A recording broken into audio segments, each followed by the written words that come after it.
The following episode contains approximately 815 spoilers for all seasons and episodes of Lost. You have been warned.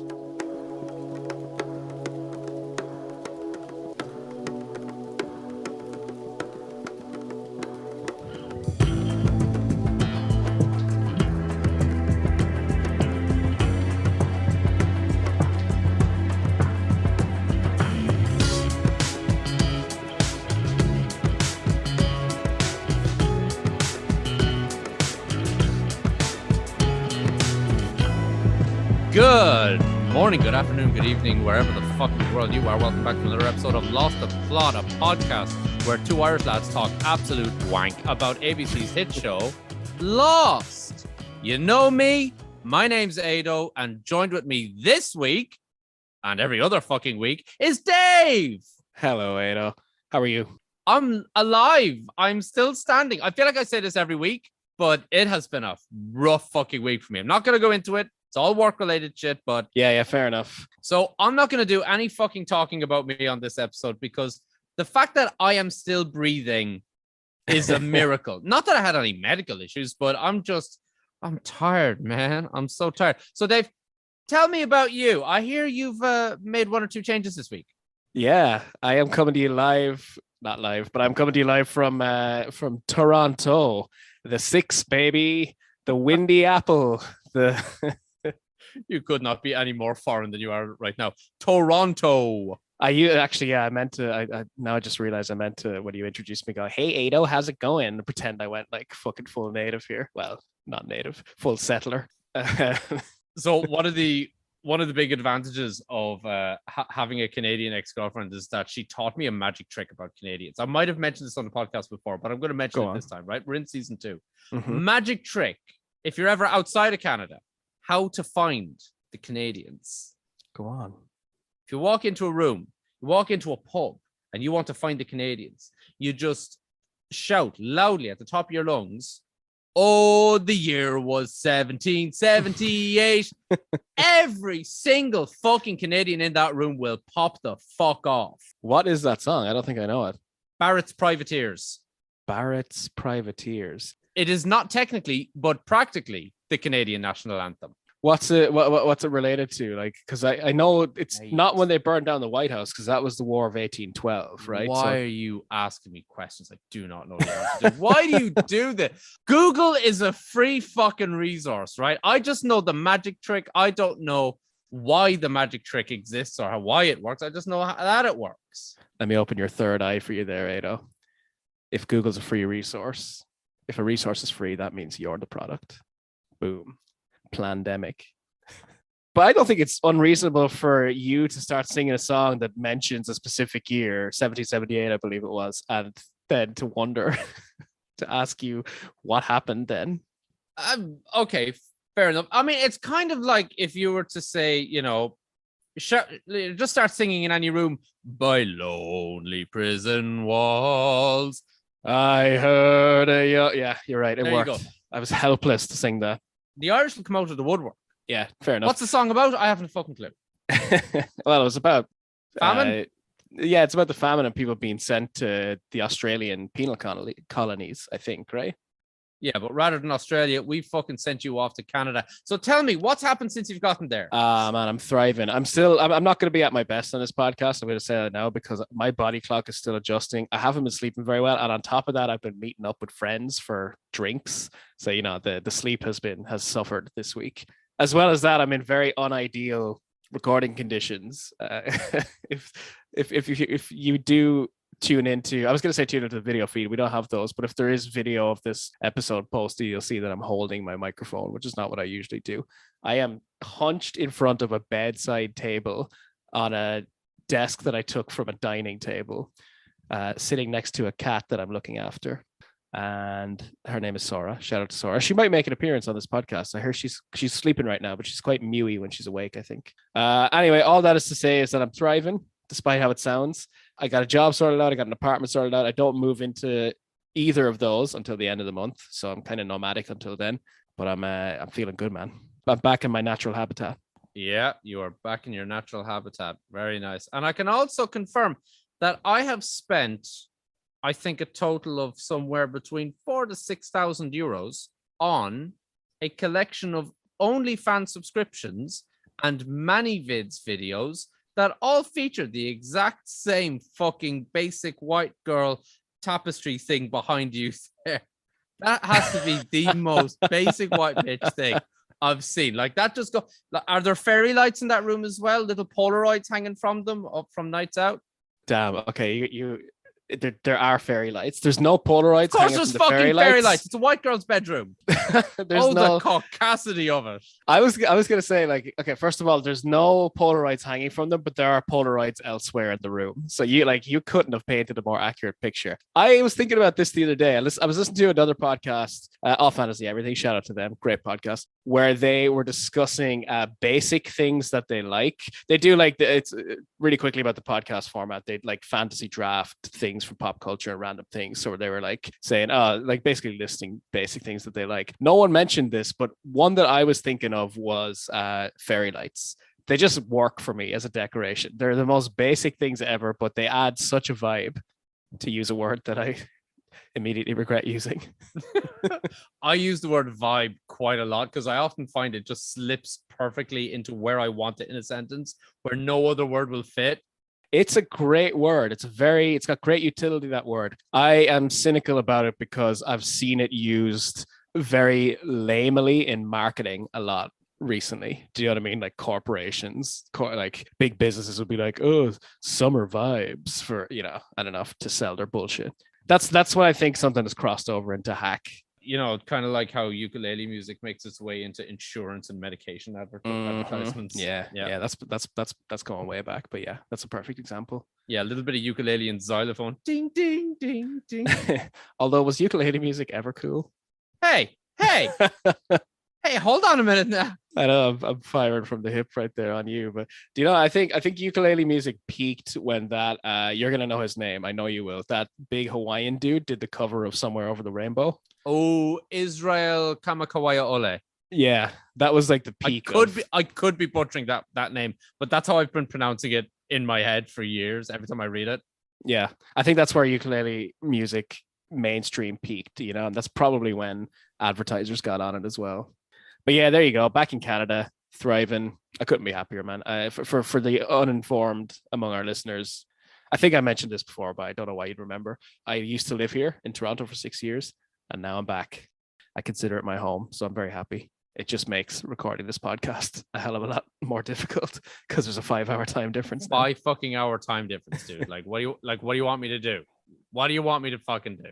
Our chosen career paths, the hours don't line up when we're in the same time zone. And that shit is even worse if 5 hours apart. You think maybe it would like accommodate it somehow to have that time difference if it didn't work before, but it somehow makes it more awkward. Pretty much the only time I can record where it's a reasonable hour for you now are the weekends, and you work most weekends. I don't know why I'm saying this. Our listeners don't need to know this. But that's just a peek behind the curtain. And I don't know about you, but I'm always really appreciative of peeks behind curtains. Like back in, ye olden times of D&Ds, DVDs, if I fucking said it right, I'd always get the 2-disc edition so I can see the behind the scenes, the deleted scenes and shit. Which reminds me, we've got an episode to talk about. Oh, we do. And maybe even some behind the scenes info later on. Should we get into it? I think we should. Dave, come on, hop in the bandwagon here and let's go. Back to the island. So here we go. Season 2, episode 6, titled Abandoned.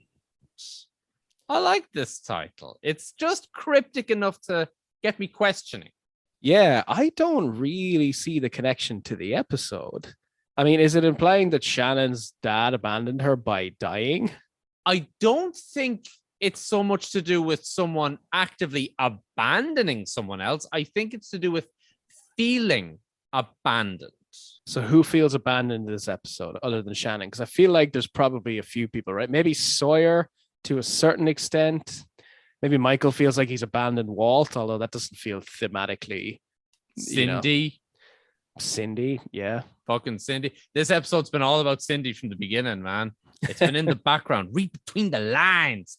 Yeah, definitely Shannon feeling abandoned by the death of her dad. Like that's apparently like a very common feeling that people feel upon the death of someone close to them, even though someone's death is, usually not their fault. There's still that feeling of how dare you die on me.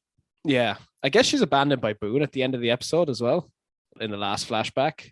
Incredibly good point. I didn't even think of that. Yeah, that's probably the most obvious case of abandoning someone, right? Yeah. Most glaring example. So anyway, season 2, episode 6, entitled Abandoned. This has been written by one Elizabeth Sarnoff. Ooh, newcomer. This is indeed a newcomer, and this is the first episode she has written of 19 she would in total write for Lost. Whoa. She goes on to pen a few. Indeed. And I do have a bit of trivia about her, which I was going to say for the trivia section at the end, but it's not related to this episode. So I'm going to hash it out now, right? Why not? I just thought this was so interesting. I had to throw it in here, right? So in the J.J. Abrams show Fringe, there is a minor antagonist named Elizabeth Sarnoff in one episode. That's why they're a minor antagonist. An episode titled The Cure aired in 2008, I believe. Obviously named after her, right? Is it like a reference to a little spat that they had in public or anything like that? Or I don't know. I wasn't able to find anything about that. I mean, she's writing for Lost. They know each other. It's obviously a reference to her. It's probably a playful reference, I'm sure. I don't know why I was trying to create beef. Like, I'm sure it was just in tribute. This is just the human nature. We want to make it interesting. We want to. Yeah, true. We want a spectacle to be spectators of, right? It's also podcaster nature.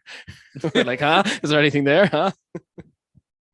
Like, what are we, fucking journalists? No. Come on. Well, shout out to Elizabeth Sarnoff. Is she with the show till the end?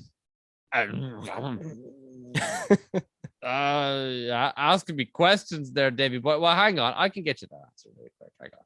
So Elizabeth Sarnoff, the very last episode that she wrote for the show was What They Died For, all the way in the final season. It's the second last episode. So she wrote the second last episode. Damn. Along with other people. So this was actually going to be one of my trivia points.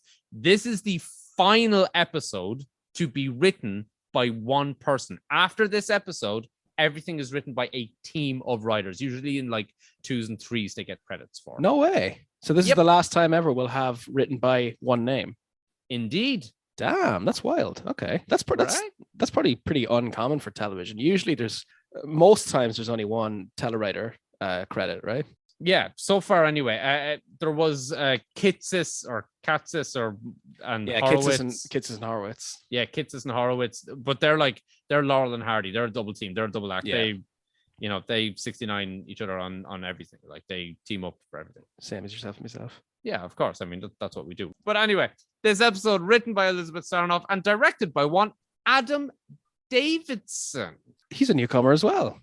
He is a newcomer, but don't get used to him, because this is the only episode he directs for Lost. He is, what's the phrase you love to use, Dave? Go on, hit me with it. Journeyman director. Correct. This man has written for fucking everything, right? He has done like longer stints on some shows like Community, Fear the Walking Dead, but for a hell of a lot of other shows out there, he's just done one episode here, one episode there, just kind of sitting at home with the wife and kids and thinking, I should make rent this week. Who can I direct an episode for, They should call him One and Done Davidson. That's what his wife calls him. One and Done Davidson. Fair play to him. Shout out to him. And slap on the wrist for me for assuming heteronormativity here. Oh, not okay. Yeah, I mean, not the best directed episode. Not nothing bad about it, but just nothing particularly nothing stood out about the direction to me of this one. It was very meat and potatoes. It was functional, no frills. I felt, now maybe we're getting a bit ahead of ourselves. This is discussion for the end of it, but I felt like the transitions in and out of the flashbacks, I don't know. I just didn't think they were as nuanced, and they just felt kind of copied and pasted in. I 100% agree. Maybe we should wait till the end to talk about this, but the flashbacks in this episode, I got some things to say. All right. Okay. So anyway, shall we kick off with the episode? Let's do it. So we open up previously on Lost. this is genuinely one of my favorite parts of the episode.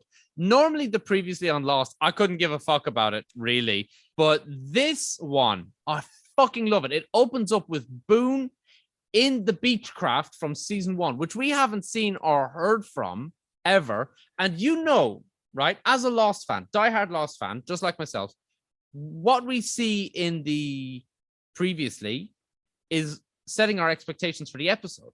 So when you see something that you've been wondering about months ago, you're like, oh shit, we gonna get some answers. Now, okay, spoiler alert, we don't really get any answers on the Beechcraft. It's more Boone centric, but not just Boone. We see Boone tossing one of the statues of Virgin Mary out, smashes, reveals the heroine, and here we go. Here's 2 separate plot lines that are going to be in this episode tied together in the previously.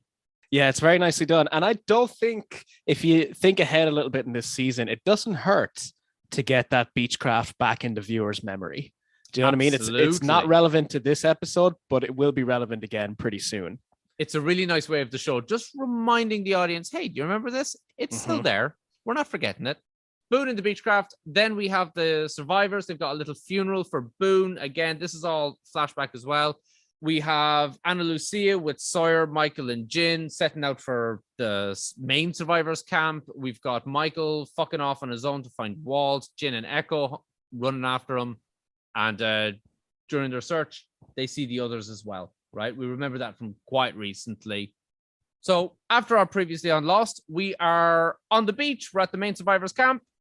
Shannon watering the dog. Yeah, watering the dog. That's a good way of putting it. I was thinking this would have been the perfect opportunity for a Vincent eye motif, which I don't think we've gotten yet. Oh, that would have been perfect. Although trying to get the camera like that close to the dog, or maybe doing like a zoom from a distance. Dog ain't gonna sit still for that long. Although this particular actor / actress or whatever, this dog playing Vincent seems pretty chill.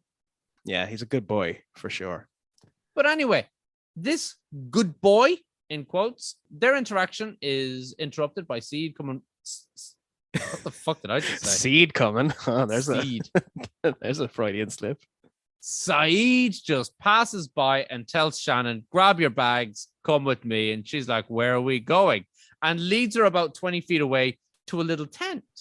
Shannon has had enough time to mourn. It is time to fucking smash now. So say it, Saeed. Well, I mean, we're on episode 6 now, and Shannon has just been misery guts this whole season. She hasn't gotten any real focus. It's just kind of been her and Vincent in the background, not really doing much. In the timeline of the show, though, Boone died like last week, right? Like it's been like 6 days. It really is that how long ago it is? It hasn't been that long. Think about it, right? We have, I mean, maybe some time passed. I don't know, but we've had Boone pretty much died like the night before they got into the hatch, right? Am I mistaken? Okay, so you raised a good point. Boone died semi-recently to the events here. So this episode takes place on days 47 and 48. Boone died on day 40. Yeah, right. So it's been a week. It has been a week. So when you say she's mourned long enough, it's time to smash, holy shit. Saeed is not fucking around. But hang on, this is actually a very medieval idea of Saeed, right? This is the reason why people married very young, you know, before the dawn of modern medicine and shit. Lives were short back then. Ain't nobody got time to stand on ceremony. I'll tell you what, I bet 7 days feels like a lot longer on this fucking island. When you've no internet, yeah, no Pornhub, man. So Saeed brings her into this little tent and he has it done lovely. There's a little candle there. There's blankets laid out. Motherfucker's got flowers. Yeah, we've always talked about how Saeed can pull pretty much anything out of his arse. Add to that list a fucking love shack. Like, this is smooth. Yeah, now here's my big question, right? These two have been brought together by circumstance. Him falling head over heels with a girl young enough to be his daughter. I mean, if they weren't on the island, would this work? No, this is why this relationship is dumb and we don't like it. I don't like it. I'm pretty sure Lost fans in general don't like it. I take issue with old enough to be his daughter. I'm pretty sure Saeed is just in his like late 20s, early 30s, right? Oh, really? I thought like late 30s, maybe. Maybe, which in that case makes it even weirder. But yeah, I don't know. This scene I don't really love, and the dialogue between them is cringy and stuff. I'm not into it. But Shannon does grab a nice big handful of Saeed arse, which is nice. Oh, she absolutely does. That was a nice gratuitous booty grab right there. Mm. Here's the big debate question, though. Which of the two of them is the most fuckable? Ooh, Saeed's got his shirt off in this scene, and he looks good. Does Saeed get his shirt off in this scene? I don't think so. Not yet. Oh yeah, sorry. Yeah, this is just where she grabs his arse, and then is that a gun in your pocket, or are you just happy to see me? Is fully realized.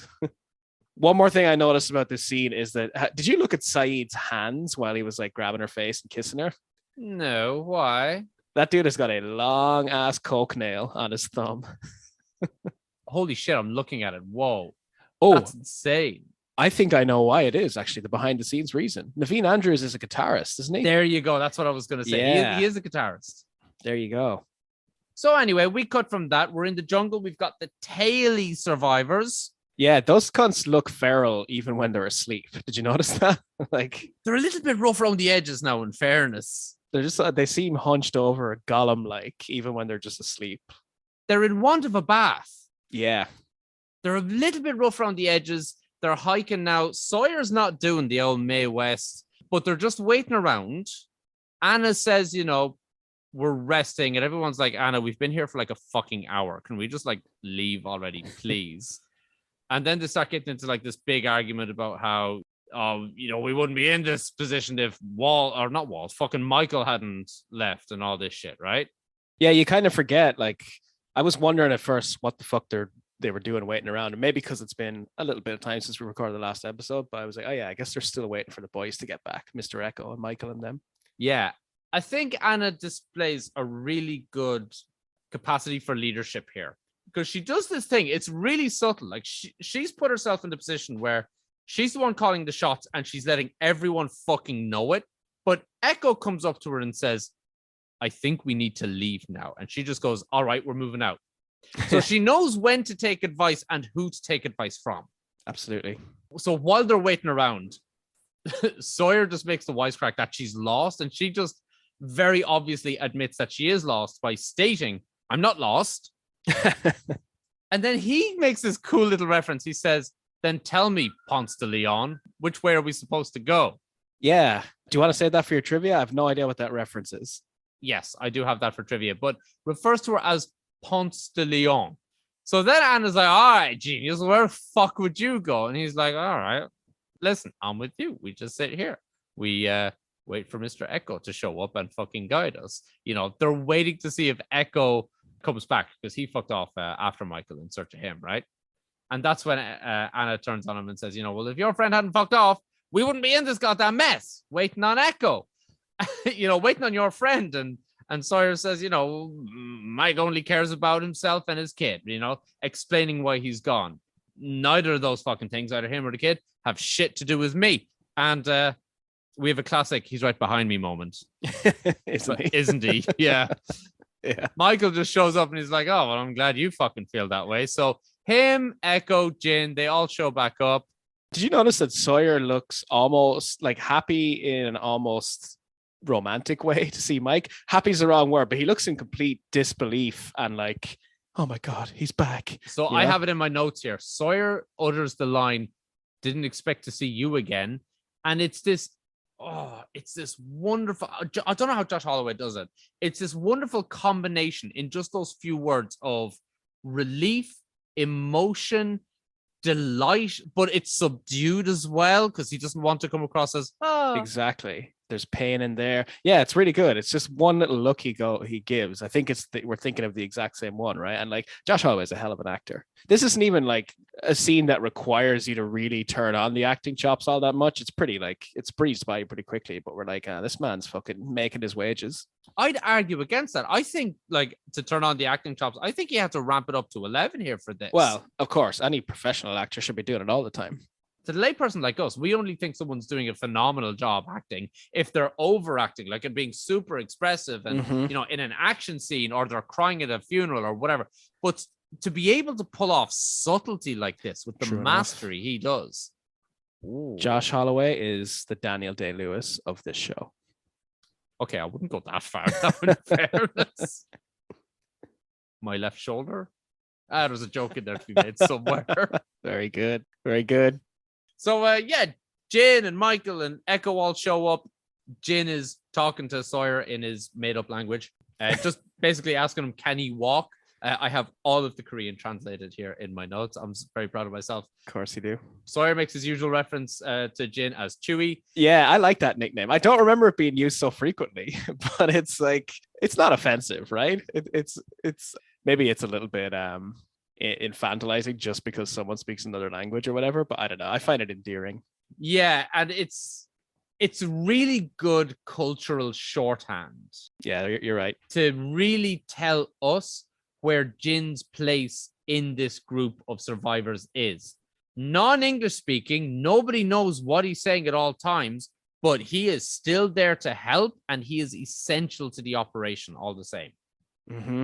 Echo then reveals that we have to go because we've seen the others, and it just kind of sets everyone off. You know, Cindy's fucking worried, Bernard is worried, Libby's fucking worried, Anna's trying to get them to calm the fuck down. Echo's ignoring their bullshit and says to Anna, we need to go. And Anna agrees with him. Yeah, you know what? You're up. Yeah, okay, cool. Yeah, we're gone. We move from that. We're back to Shaid. Shiite, more like. Yeah, Shaid is a good couple nickname. Kind of like Brangelina. I always hated that. Shaid is good. Looking forward to a long season of using it. Anyway, we move back to Shaid. They're in the tent and they are glowing in post-coital glistening sweat. Yeah, everyone knows that one of the 5 stages of grief is dicking down. And Saeed is as witty as they come, right? Shannon says, you know, all this, the flowers. Does this mean we're serious now? I would have said they've been serious for a while. I hate the dialogue here. I know he's trying to be witty, but I just don't believe in this relationship so much that like I find the whole thing very cringe. But no, Saeed says, no, we're most definitely not. No, we're not. I do this for all the girls I bump into on deserted islands, basically. Weak. I don't like it. I thought it was clever. I know if he said it with someone else, I would like it more. But again, it's just the fact that I don't believe in this relationship. I just want to say it again. I hate it. Yeah, but hang on. We do get some island mystery introduced here, which is actually quite refreshing to rescue us from this couple bullshit, right? Saeed gets up to go get some water, and he's looking cut. Oh, great bod. I'd fucking eat off those abs. And Shannon, you can tell she's horny as fuck for it as well. Like Maggie Grace plays this really well. She bites the lip. She's like, "Oh, don't be fucking long, lad." You know. Yeah. I was gonna. Do you know what I was gonna say? It's not realistic because I've never seen a woman look at me that way. You're like, oh, this is pure fantasy. Women don't have sex. Yeah. The idea gives them headaches. Women don't like men's bodies because they don't like my body. All right. Cell phone on that one. Okay, so maybe I think she's overacting it. Maybe this is accurate. I guess I'll never know. But anyway, Saeed gets up to be the gentleman to go get some water. There's nothing like a good cold drink after the deed. After rocking the bedpost, gushy no water. I went through a years-long phase in my 20s where as soon as I was done, I had the overwhelming craving for Lucozade Sport. Specifically that one drink. Right after you did the deed? Right after. As soon as I'm finished, I have not even egressed yet. And I'm like, Lucozade Sport. That's what I need. Well, here's one for the fellas, and the ladies are gonna know what I'm talking about here. But if you're doing it right and you're a generous male lover, you'll be getting plenty of hydration during. I'm talking fanny juice. Yes, thank you, David. Thank you very much for that. Now I'm thirsty. So anyway, Saeed goes to get the water, and this dude has only just stepped out of the tent when a fucking breeze blows through, the candle goes out, and lo and behold, we see Walt, the little perv. Yeah. And the writers do something clever here because there's water gushing off him like last time we see him. And it's a very heavy-handed metaphor for Shannon's gushing fanny whenever she sees Saeed's body. Well, I mean, she is gagging for a bit of Saeed, right? 100%, yeah. I mean, like, we're not being lecherous creeps mentioning that. Well, okay, maybe we are. Maybe we are. We're going very into it. We're not talking enough about Saeed's stiff mass. How big do you reckon he is? Ooh, I think he probably started small and built himself a bigger cock. It's kind of like I always said, if I were to ever get a tattoo on my penis, it would be of a bigger penis. So anyway, we shouldn't be talking about penises when there's a small child involved in the scene. Okay, let's move the fuck on. Walt is there. Shannon sees him. He's dripping wet, and he gets out his, backward speech. And in his backward speech, he says, "They're coming, and they're close." Oh, damn.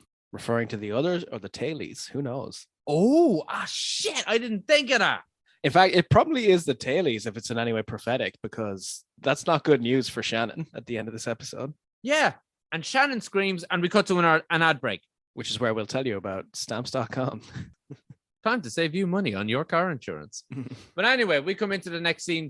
Shannon, she's out on the beach. She was freaked out by the whole wall thing. Saeed runs up to her, and he's like, "What the fuck's going on? I was only gone 2 minutes." Shannon says, "I saw Walt." And he says, "Baby girl, y'all tripping. You didn't see him. It was a dream. Go back to sleep, honey, booby." And she's just like, not having it. She's not happy. She's like, "No, I was not dreaming." He's still trying to convince her that she had a nightmare. And this causes a little bit of a commotion that leads Charlie to fucking rock on up. And he's like, "Hey, what's happening?" And before Shannon can even get a word out, so he's like, "Oh, she had a nightmare." Like the fucking absolute cheek. Yeah, it's pretty patronizing. That is the word. And I suppose, given Saeed his background, is this something that he was just raised with? He's pretty woke. Yeah, I don't even know. I think he's just being rational, right?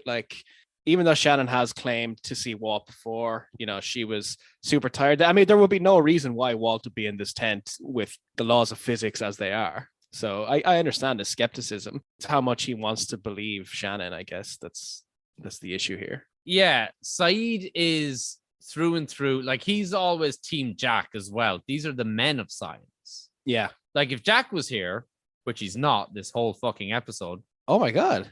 Yeah, I just thought about that. You've only just noticed it. Yeah. Yeah, I mean, he does appear in it once, but yes, no lines. And we shall get to that. But yeah, there's practically no Jack in this episode. So Saeed is filling in as the man of science here. He doesn't believe in any of this nonsense. So when she says that she saw Walt, who they all last saw fucking off on the raft, and they just hopped on the good foot and done the bad thing, she nodded off and had a little bit of an old dream to herself. An old jump scare. Yeah, now how weird is it to have sex and immediately dream of Walt? I would be questioning that. But anyway, Charlie comes up. Saeed explains away it was a nightmare. Shannon does not like being talked over like that. And so she fucks off. Saeed follows her. And this is where Claire comes up with the baby. And the baby is adorable. Whatever baby they're using in this scene, and I'm nearly certain they use a different baby in the next scene featuring this baby. This one is super cute. He's got big doe eyes. Yeah, so Charlie is very surprised that Claire's come up with the baby, and he's very open about his surprise and asks her, "What are you doing?" And she's like, "Well, what do you mean, what am I doing?" And he's like, "What are you doing here?" She says, "I heard screams, so I wanted to come and find out." And she's like, "You've woken up the baby. Why is the baby awake?" She says, "I woke him up." And Charlie kind of raises what on the surface seems like a good point. He says, "Okay, my brother in Christ, you heard screams, thought someone was in danger, so you woke up the baby in the middle of the night and ran straight towards the danger." That's his line of argument. Now, how do you feel about this? I feel this is going to be very divisive. Yeah. The Big Lebowski line comes to mind, as it so often does. "You're not wrong. You're just an asshole." Charlie is really assuming custody here. I was going to say taking custody, but assuming is a better word, right? Yeah, he is inserting himself in here. It no longer feels like he's trying to help. It feels like he's micromanaging. Yeah, because he goes on, I have it written down here. He goes on this little diatribe. He says, questioning why the baby's even awake at this hour. He says, well, he's going to need feeding now. He's going to be up all night and fussy all day. And I'm like, I'm sorry, Charlie.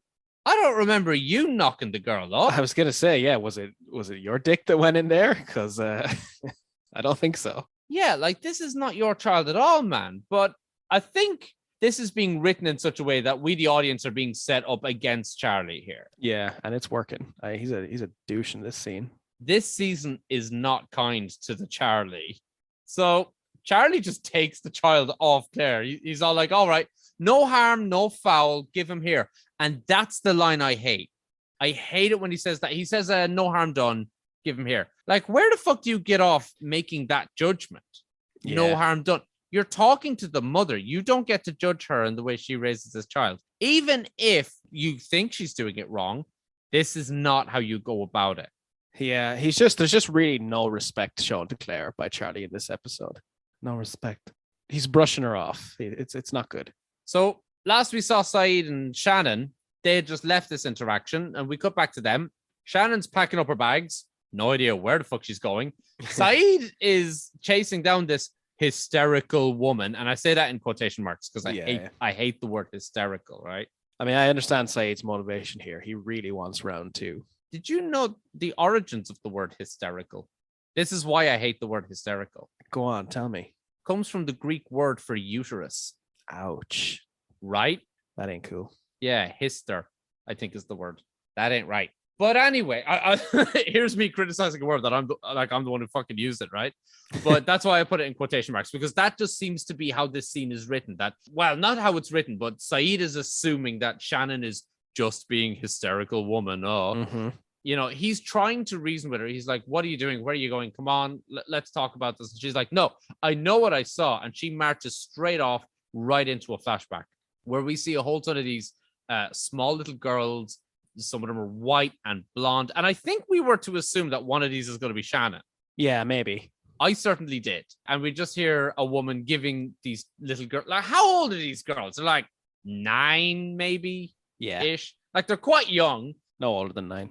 Yeah, they're being given ballet instructions. And then we reveal that their instructor is actually Shannon herself, dressed like a fucking Disney princess in the pink tutu and everything. One of the little girls is like, do you think my daddy saw me? And she looks over and sees that the dad is actually flirting with her friend, another ballet instructor, I presume. And she's like, yeah, I think so.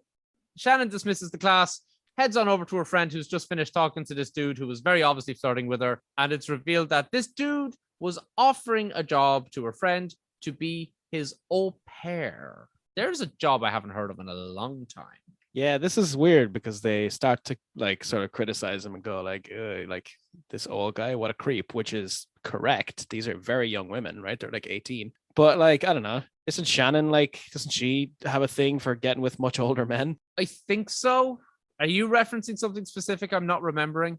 Yeah, I do know that she spoke about being on a lot of boats with older men when her and Saeed were sort of flirting in season 1, and we ascertained that she's like 21 years old, and so they really can't have been that, you know. Right. Yeah, you're jogging my memory. I think that all comes from the events of this episode. Yeah. The events of this episode definitely pushed that ball off a hill. You know what? You're right. Actually, that fixes the whole scene then, because it sort of indicates the shift in her, right? In this scene, she's like, ew, older guys. Later on, she comes to rely on them for, you know, financially and stuff. Yeah, you're right. Okay, you fixed it. Yeah. Thank you. Exactly. So her and her friend are talking about how, oh, this guy, like, he's obviously French because the friend puts on like a French accent, like, oh, I did not know you were in the shower. You know, like they're assuming he's just going to be this fucking weird ass pervert, right? Yeah. And I will talk about that later as well, because I think you know what I'm talking about. Do you know what I'm talking about? I actually don't. I did question the timeline of these flashbacks based on seeing Jack and stuff like that, but I thought maybe you would clear that up if there is a problem with it. But I don't know that specifically referring to this French guy. Yeah. I can't think of any trivia. Well, I fucking can. No idea how it fits into the timeline, but we'll get to it anyway. So while Shannon and her also quite young teenage friend are laughing and joking after teaching this fucking ballet class, Shannon gets a phone call. It's about her dad. It's from a doctor at the hospital. We cut to a scene of her in the hospital. She's now in a hoodie. She's looking a little bit distraught. She's with her stepmom. And I'm going to cut right to the chase. Doctor explains to them, your dad's dead. Not before our own Jack Shepherd makes a cameo, of course. But like, he just literally walks by. He doesn't say anything. It's just in there for like, there's Jack. But Yeah. it must be pretty annoying to have to go into work just to do that. Well, I mean, surely they were filming other scenes at the time and whatever. Now, I had that thought, and here's the thing. Were they? Each episode has a different director. How does that work?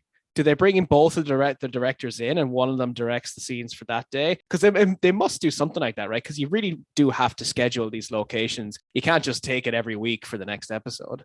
Do you know what? I feel like to be filming multiple episodes at the same time like that and to have one scene that's included in both. No, that feels like it requires way too much coordination than these guys were capable of. Maybe the assistant director goes in that day to do the little bit that needs to be done. Who knows? Yeah, maybe not more coordination than they were capable of, but then they were willing to put in, I think. Whereas if they just dedicate shooting to one episode at a time, that promotes consistency within the episode at the very least, which is what they're looking for, because consistency across episodes is not something Lost is particularly worried about, as we have and will continue to learn.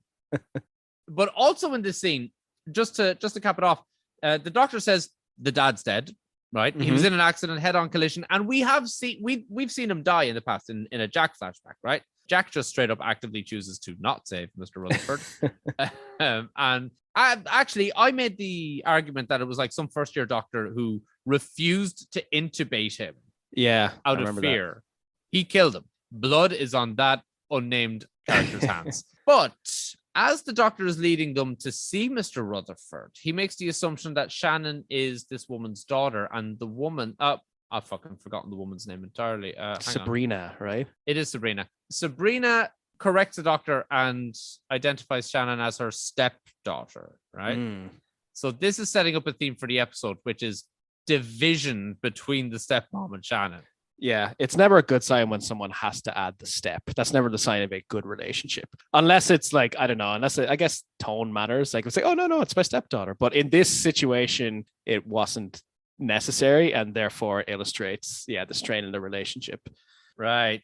Can I also just say, there's no reason for me to say this. I'm just insulting a human being doing their best for no reason. But I thought the guy who played the doctor was a really shitty actor. Sorry. No. I thought he was fine. He was serviceable. He was pretty wooden to me. Sorry, whoever you are. I fucking send me anthrax in the mail or something. I deserve it, but I didn't enjoy your performance.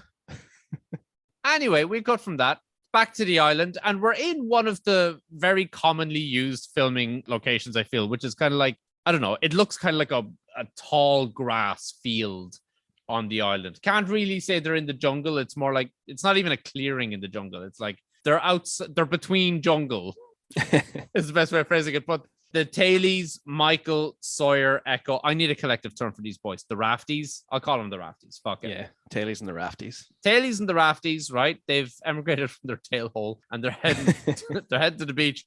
I emigrate from my tail hole every time I sit in the toilet. You know what I mean? So they're making their way downtown, walking fast until Sawyer can't keep up, and he just falls over. Humpty Dumpty just falls over because of a pain in his shoulder, seemingly. His legs have stopped working, seemingly. But Libby gets down to have a look at him, and he kind of questions her credentials, and she says, I'm like, what does he say? He calls her a shrink. What does she say? I think she says a clinical psychologist, maybe. Yeah, clinical psychologist, and he says, oh, so you're a shrink. And he asks, like, is it bad? And she gives it to him kind of straight. She's like, yeah, it's bad, but it's not real bad. You're going to be okay. There's something about the way she says that. She sounds really comforting. Like, yeah, I'd be okay with that. I was thinking, like, Jack could learn a thing or two from Libby's bedside manner. She's good at it. I'm also really impressed at Sawyer's banter levels for someone who's half dead. Do you know what I mean? Like, he's joking back and forth. Like, he's on top form still. If I don't get a good sleep, I don't feel like I can host this podcast, and yet he's got a bullet in him and he's fucking cracking jokes left and right. Oh, he'll be tossing insults and nicknames till his last breath. Yeah. That's the way he is. But he's not going to let this moment of weakness get him down. He just gets back up with Michael's assistance. Bernard offers a little bit of help, and Sawyer just shrugs him off. Fucks on by. He says, no, I got it. I'm fine. And we cut to the next scene. We've got on the beach, Hurley and Rose. This is the spinoff I never knew I needed. Right? Yeah, they're very charming together. They're so sweet because Hurley's so full of like his deflecting with comedy bullshit. Rose sees right through it, and we know she sees through it, but she's just doing her Rose thing. Yeah, she sees through it and she doesn't fault him for it at all. You know what I mean? She appreciates it. Do you know what? That's the right word. She appreciates him for who he is. And she's like that, whatever. She's the Mr. Rogers of the group. 100%. Yeah. Having said that, we learn in this scene that she's not a fan of the hatch. No, because they're hanging up close to dry. And Hurley makes the very valid question of why are we doing this when there's a dryer at the hatch? And she just straight up says, I don't like the hatch. Like she doesn't want to elaborate on it. She's just like, I don't like the hatch. I remember we had this conversation a couple of weeks ago where we said, are we going to keep calling it the hatch? And I guess this is why we do, because none of the survivors ever start calling it the Swan. They just keep calling it the hatch, right? Yeah, because that's how it was introduced to them. Like, remember, from when this was discovered up until they got into it, that was a long period of time in terms of like number of episodes where it was just constantly being referred to in front of the audience as the hatch between like Boone and Locke. So to the audience, that is what it is. So it makes sense that the writers would continue referring to it as the hatch through these characters. That is where I see it going. But Hurley's like, oh, you don't like it because of the big fucking doomsday button that's down there. And yeah, I think that's the reason why. But she says, who needs a dryer when we got all this sun and fresh air? We wouldn't want to spoil ourselves, would we? And Hurley gives a little laugh and agrees. He's like, yeah, spoiled. And you remember, yeah, this dude's worth like over $150 million. It's also, I've just thought about this now, but it's a nice little bit of foreshadowing what Rose says for sort of how she ends up by the end of the story. Living the simple life. That is a nice little bit of foreshadowing. I like that.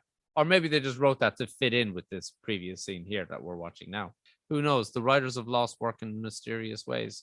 But Shannon then comes up to the pair of them. And she's like, hey, do you know where the rafties left all their stuff that they didn't bring on the raft? Well, here's the thing. She specifically asks where Mike and Walt's stuff is.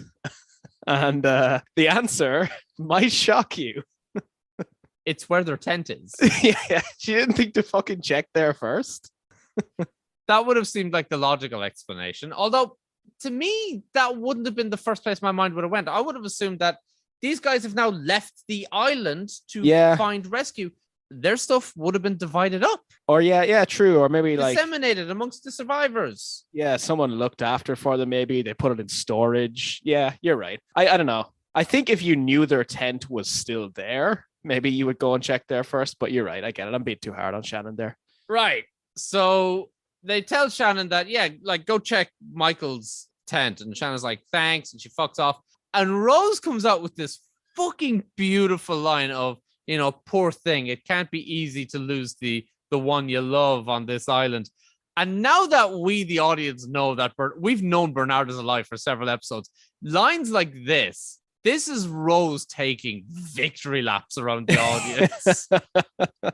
100%. She has known from the beginning. We all doubted her. Doing laps around the characters as well, because Hurley gives her a look. He says nothing, but he gives her a look here. And I got from that look, like, she still hasn't accepted it, huh? But we know he's wrong.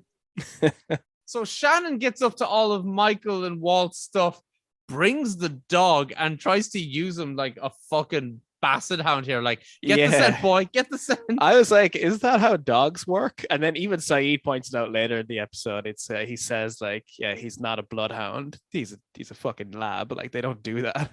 Yeah, but she practically gets like a pair of Walt's cats with skid marks on him, rubs them all over the dog's nose, and then the pair of them just run off.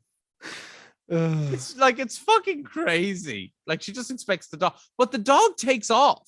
The dog is like, oh, fucking walk. He's like, yeah, man, let's do it. Yeah, that's all it is.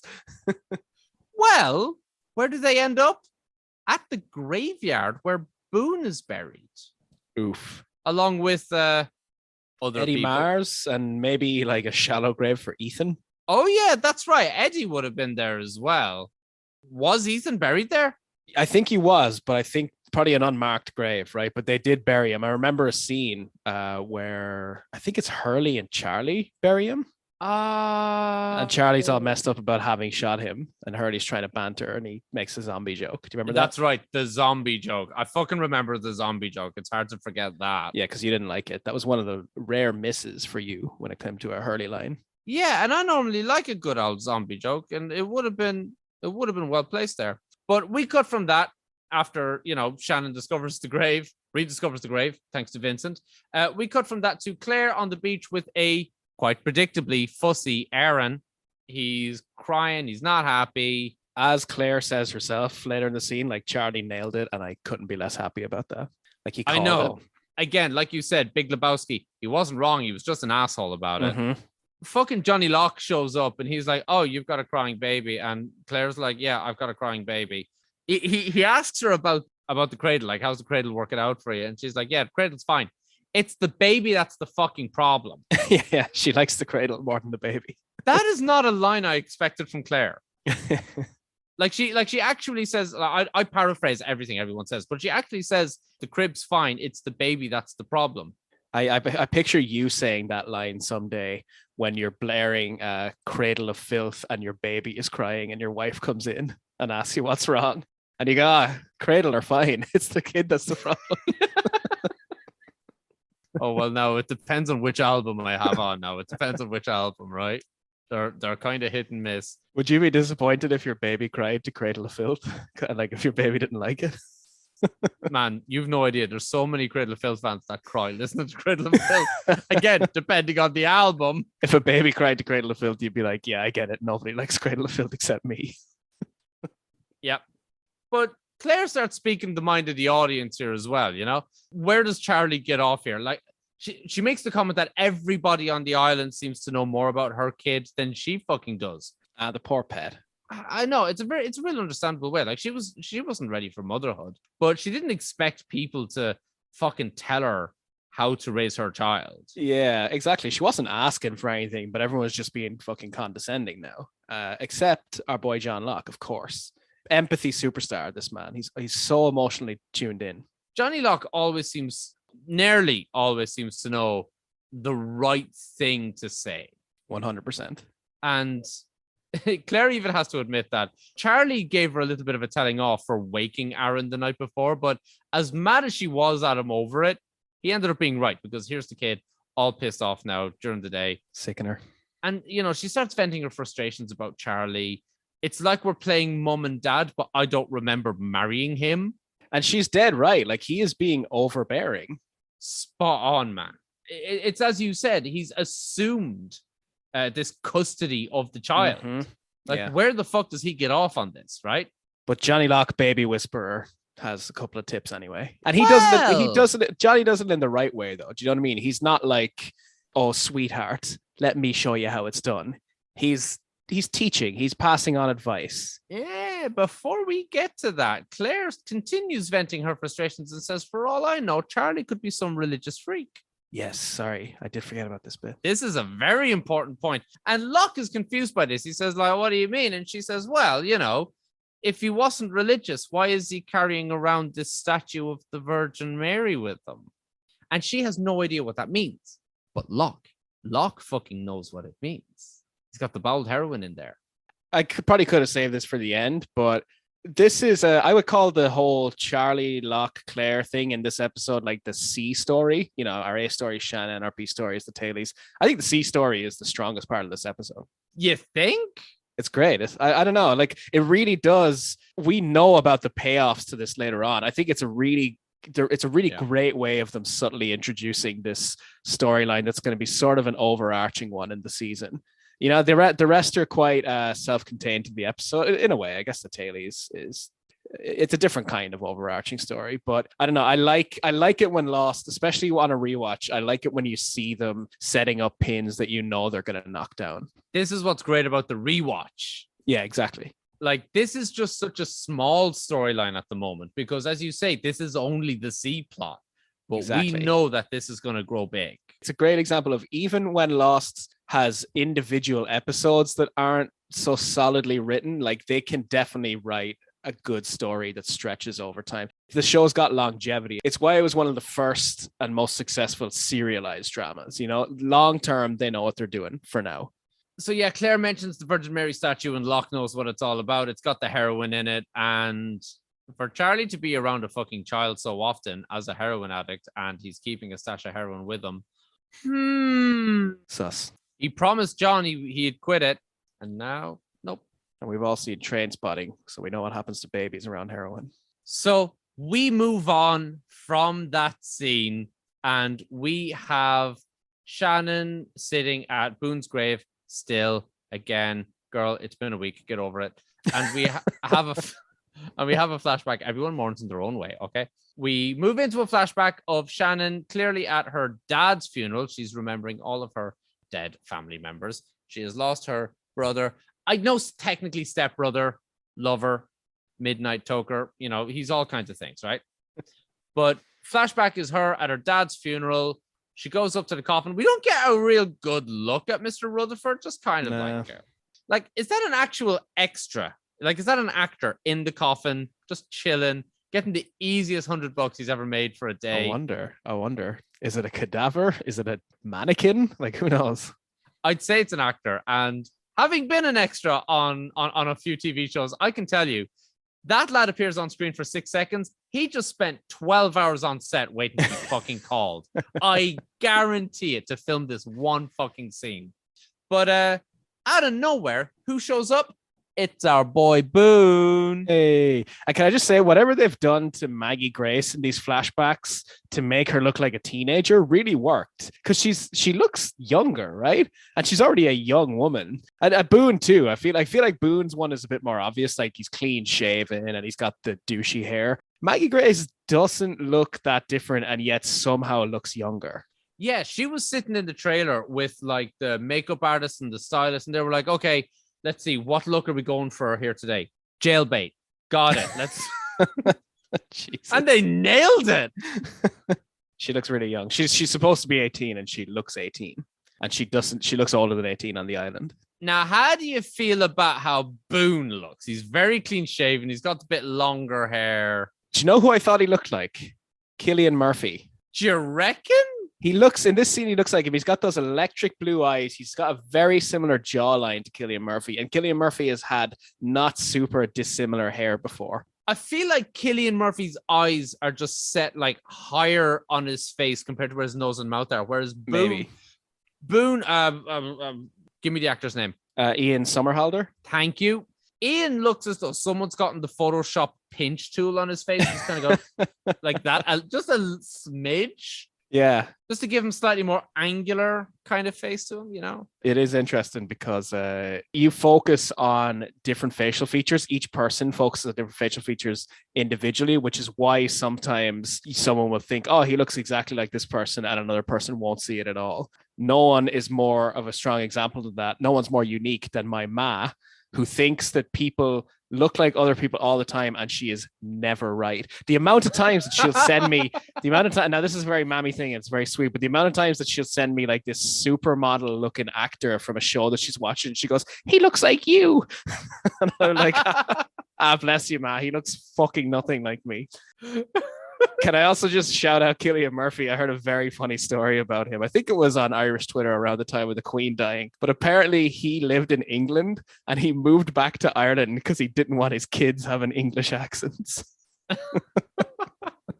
That is something I've seen him asked in an interview, and it's 100% true. Yeah, as an Irishman who now once again lives in Canada, I kind of relate to that. As much as I love it here and I love the people, if I ever had kids, I don't know how comfortable I'd be with them having Canadian accents. It just wouldn't feel right. I can do you one better. Me and my current girlfriend, picture the scene. If we were to have kids, it is so likely their first fucking language is not even going to be English. En français. Oui, français. Et je parle un peu de le français. J'apprends la langue toujours avec ma copine, mais ma français ce n'est pas bon, right? I would love if by just some like miracle of genetics and just exposure, you know, that they ended up speaking French, but in a bogger Midlands Irish accent. And you know that is what I would teach them. Please. Bonjour, Junior. Comment Parlez-vous français? Oh, that reminds me. There was a video of this guy over in China that speaks English with a Chinese accent because he was. I raised heard over this guy. He's a white dude. there. And he It's just sounds so amazing. like white dude raised in China, but Yeah, has learned English as a second language. and it sounds so racist coming from because we're just not used to seeing it. It's a wonderful thing. It's a wonderful indication of the world being. It's like, to me, and I know, and I don't mean to be problematic, but to me, it's still, just because of the time I was raised in, it's still great to me when I go to Dublin and I hear a young person of color speaking with the thickest fucking Dublin accent. You know what I mean? That's still a relatively new thing for me to experience, and I love it. I think it's wonderful. And do you know what? There's such asshole nationalists here in this country, racists, that see that as like a dilution of Irish culture. Even the people who are supportive of it but call them the new Irish, like, the new seems unnecessary to me. They're just Irish. Right.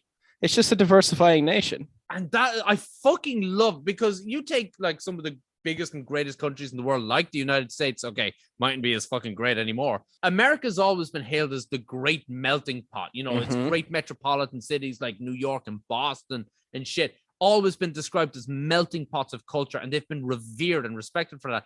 And when I see a couple of black lads in the street and they're shouting at each other, like, I'm like, Dublin's becoming like that. It's I love pretty. to see it. I don't know if that's the right motivation. No, it's great. We're stronger for it. That's the thing.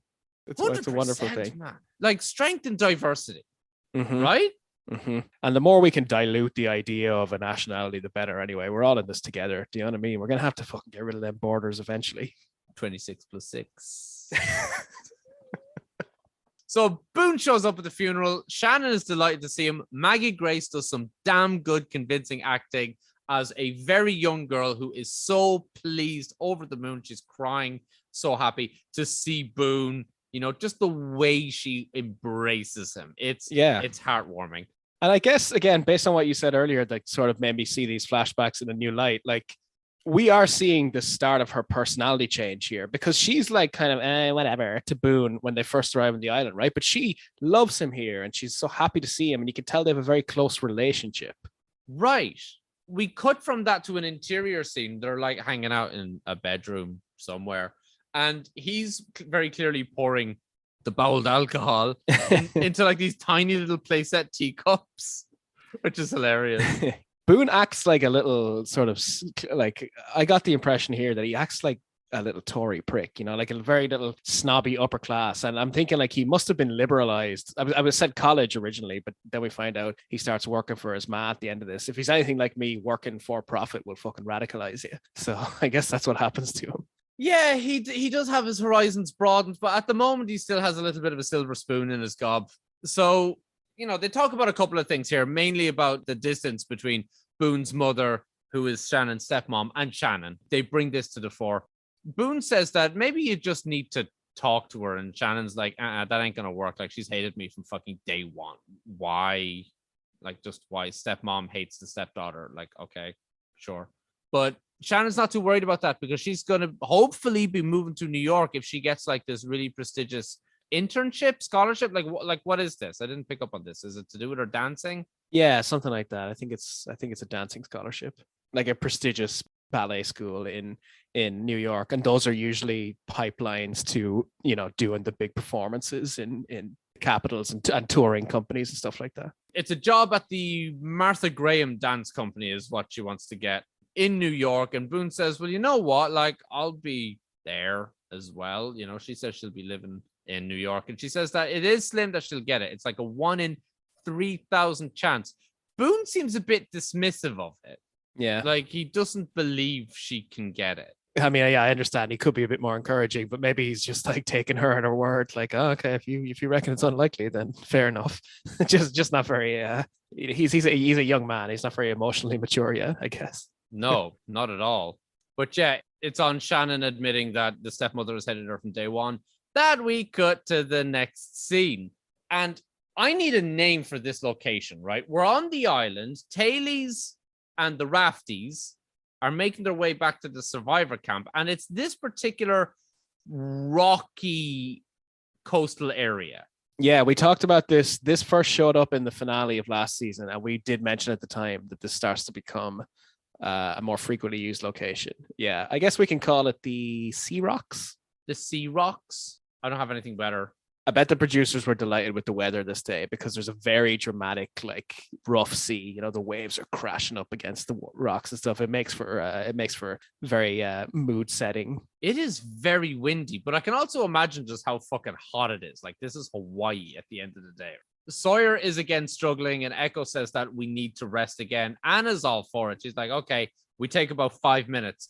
And she uses that as an opportunity to have a little bit of an aside with, her co-captain here, Mr. Echo. And she's like, what do you think? And he says, I think we need to cut into the jungle because the passage around the coast here is like, it's not going to work. The beach comes out into a peninsula. No, we need to go through the jungle. I like their dynamic, I gotta say. Echo's like the Spock to her Captain Kirk. They've got a really productive, like pragmatic relationship, mutual respect. And Anna kind of calls out Mr. Echo here and says, you just want to cut through the jungle to get to that camp faster to save Sawyer. And my first thought was, well, duh, don't you want to get to the camp faster, right?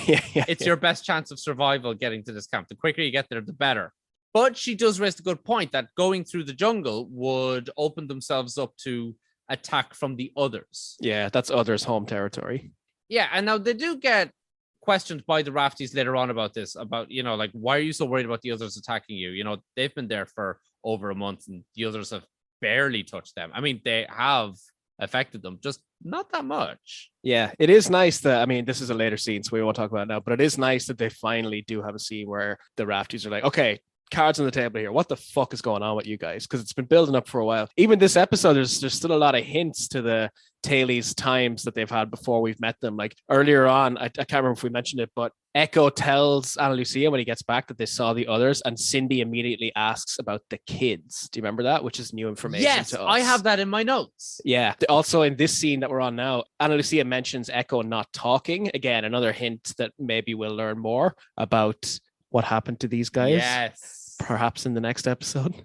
So Ana Lucia has him totally called out for it. She says, you would risk our lives to help him. And Echo just kind of very plainly says, it's the only way I know. To which she ends the conversation with, I liked you better when you weren't talking, as you said. Total Simpsons teenager there. My voice just broke on that sentence. I don't know how or why that shit still happens. I'm putting it down to the vaping, okay? So we cut from that. We're back to Claire and Locke. They're on the beach, and Claire says, I can't believe he's still asleep, right? Referring to Aaron, who is all swaddled up in his blanket that I completely skipped over in an earlier scene. John Locke is Aaron's one true father. Like, he's great here. I would be happy with him assuming custody because he wouldn't be a fucking dick about it like Charlie. I did happen to skip over a scene where Locke picks up Aaron and swaddles him and puts him in a blanket and hands him back to Claire. And that's when Claire says, everyone on this island knows more about my baby than I do. I don't know how I skipped over that scene. Don't worry about it. Locke knows how to fucking swaddle a baby. And it puts Aaron right to sleep. And he's still asleep even all the way later in this scene. Is there anything this cunt doesn't know? I guess, like, the only thing he can't do is spinal surgery. And we got a guy for that. But thankfully, we don't need it because Locke is walking. He's no longer in his wheelchair. We don't need a spinal surgeon, at least not yet. Charlie shows up. And he's a little bit, I don't know, like, what would you say? Taken aback by Locke being there? Charlie can suck a dick, man. I hate him this episode. I mean, Charlie is such a likable character in season 1, and he's just turned into this overwhelming prick here in this season. Claire says, John taught me a new trick, swaddling, and Charlie's like, oh, that's excellent. I just came to take him off your hands while you go for your walk. And you can just read it in Claire's face. She's like, I was going for a walk? What? And she looks to John as if to say, this is exactly what I've just been talking about, right? It's this shit right here. You seeing this shit? She's been treated like a senior citizen in a home almost. You know what I mean? Charlie's like, oh, now this is where we take our walk now, or whatever, or like a child, I guess. It's funny how similar we treat those two classes of people. When we feel that they need caring for and protecting, but with someone as capable as Claire, it's overbearing. It's too much. Yeah, 100%. It's infantilizing, as you said earlier. So yeah, Claire's like, you seeing this shit? And Locke takes a beat to consider what to say or do next between these two before he just kind of SpongeBob's with I'm out. Great idea, Charlie. here's the baby. And John just fucking bounces. And that ends with Claire just looking at Charlie and going, what? Yeah, me and John were hanging out. Yeah, and what? As if to say to him. So anyway, we move on. We're back in the jungle. The tailies and the rafties are walking along very carefully. They're being so careful in the jungle now, after clearly taking Echo's fucking advice. And they are fucking terrified of making a single sound before Jin comes in with None Jaya. It's very funny. It's like if you're trying to sneak in at night or something, and then, like, I don't know, your buddy comes in behind you and just turns on the lights and starts fucking like blending a smoothie or something. Like Libby cracks one twig and Anna's like, what the shut the fuck up. And then Jin just comes in, just as loud as anything. And Sawyer's like chatting away to him as well. Yeah, like, I'm fine. What Jin is saying in Korean is lean on me. I look forward to it. I'll support you. I look forward to it. Now, this is Google Translate. This is the way Google is translating it. And again, this is probably a less funny sounding in a Korean context. You know what I mean? Do you watch any anime? Like sometimes in anime, if you're watching it with subtitles, Japanese people, they just say the strange things that would sound so strange in English, but you have to imagine that it's not a weird way to phrase it in Japanese, you know? Right. So this is something that me and my girlfriend have talked about quite a lot, because she is totally fluent bilingual French and English.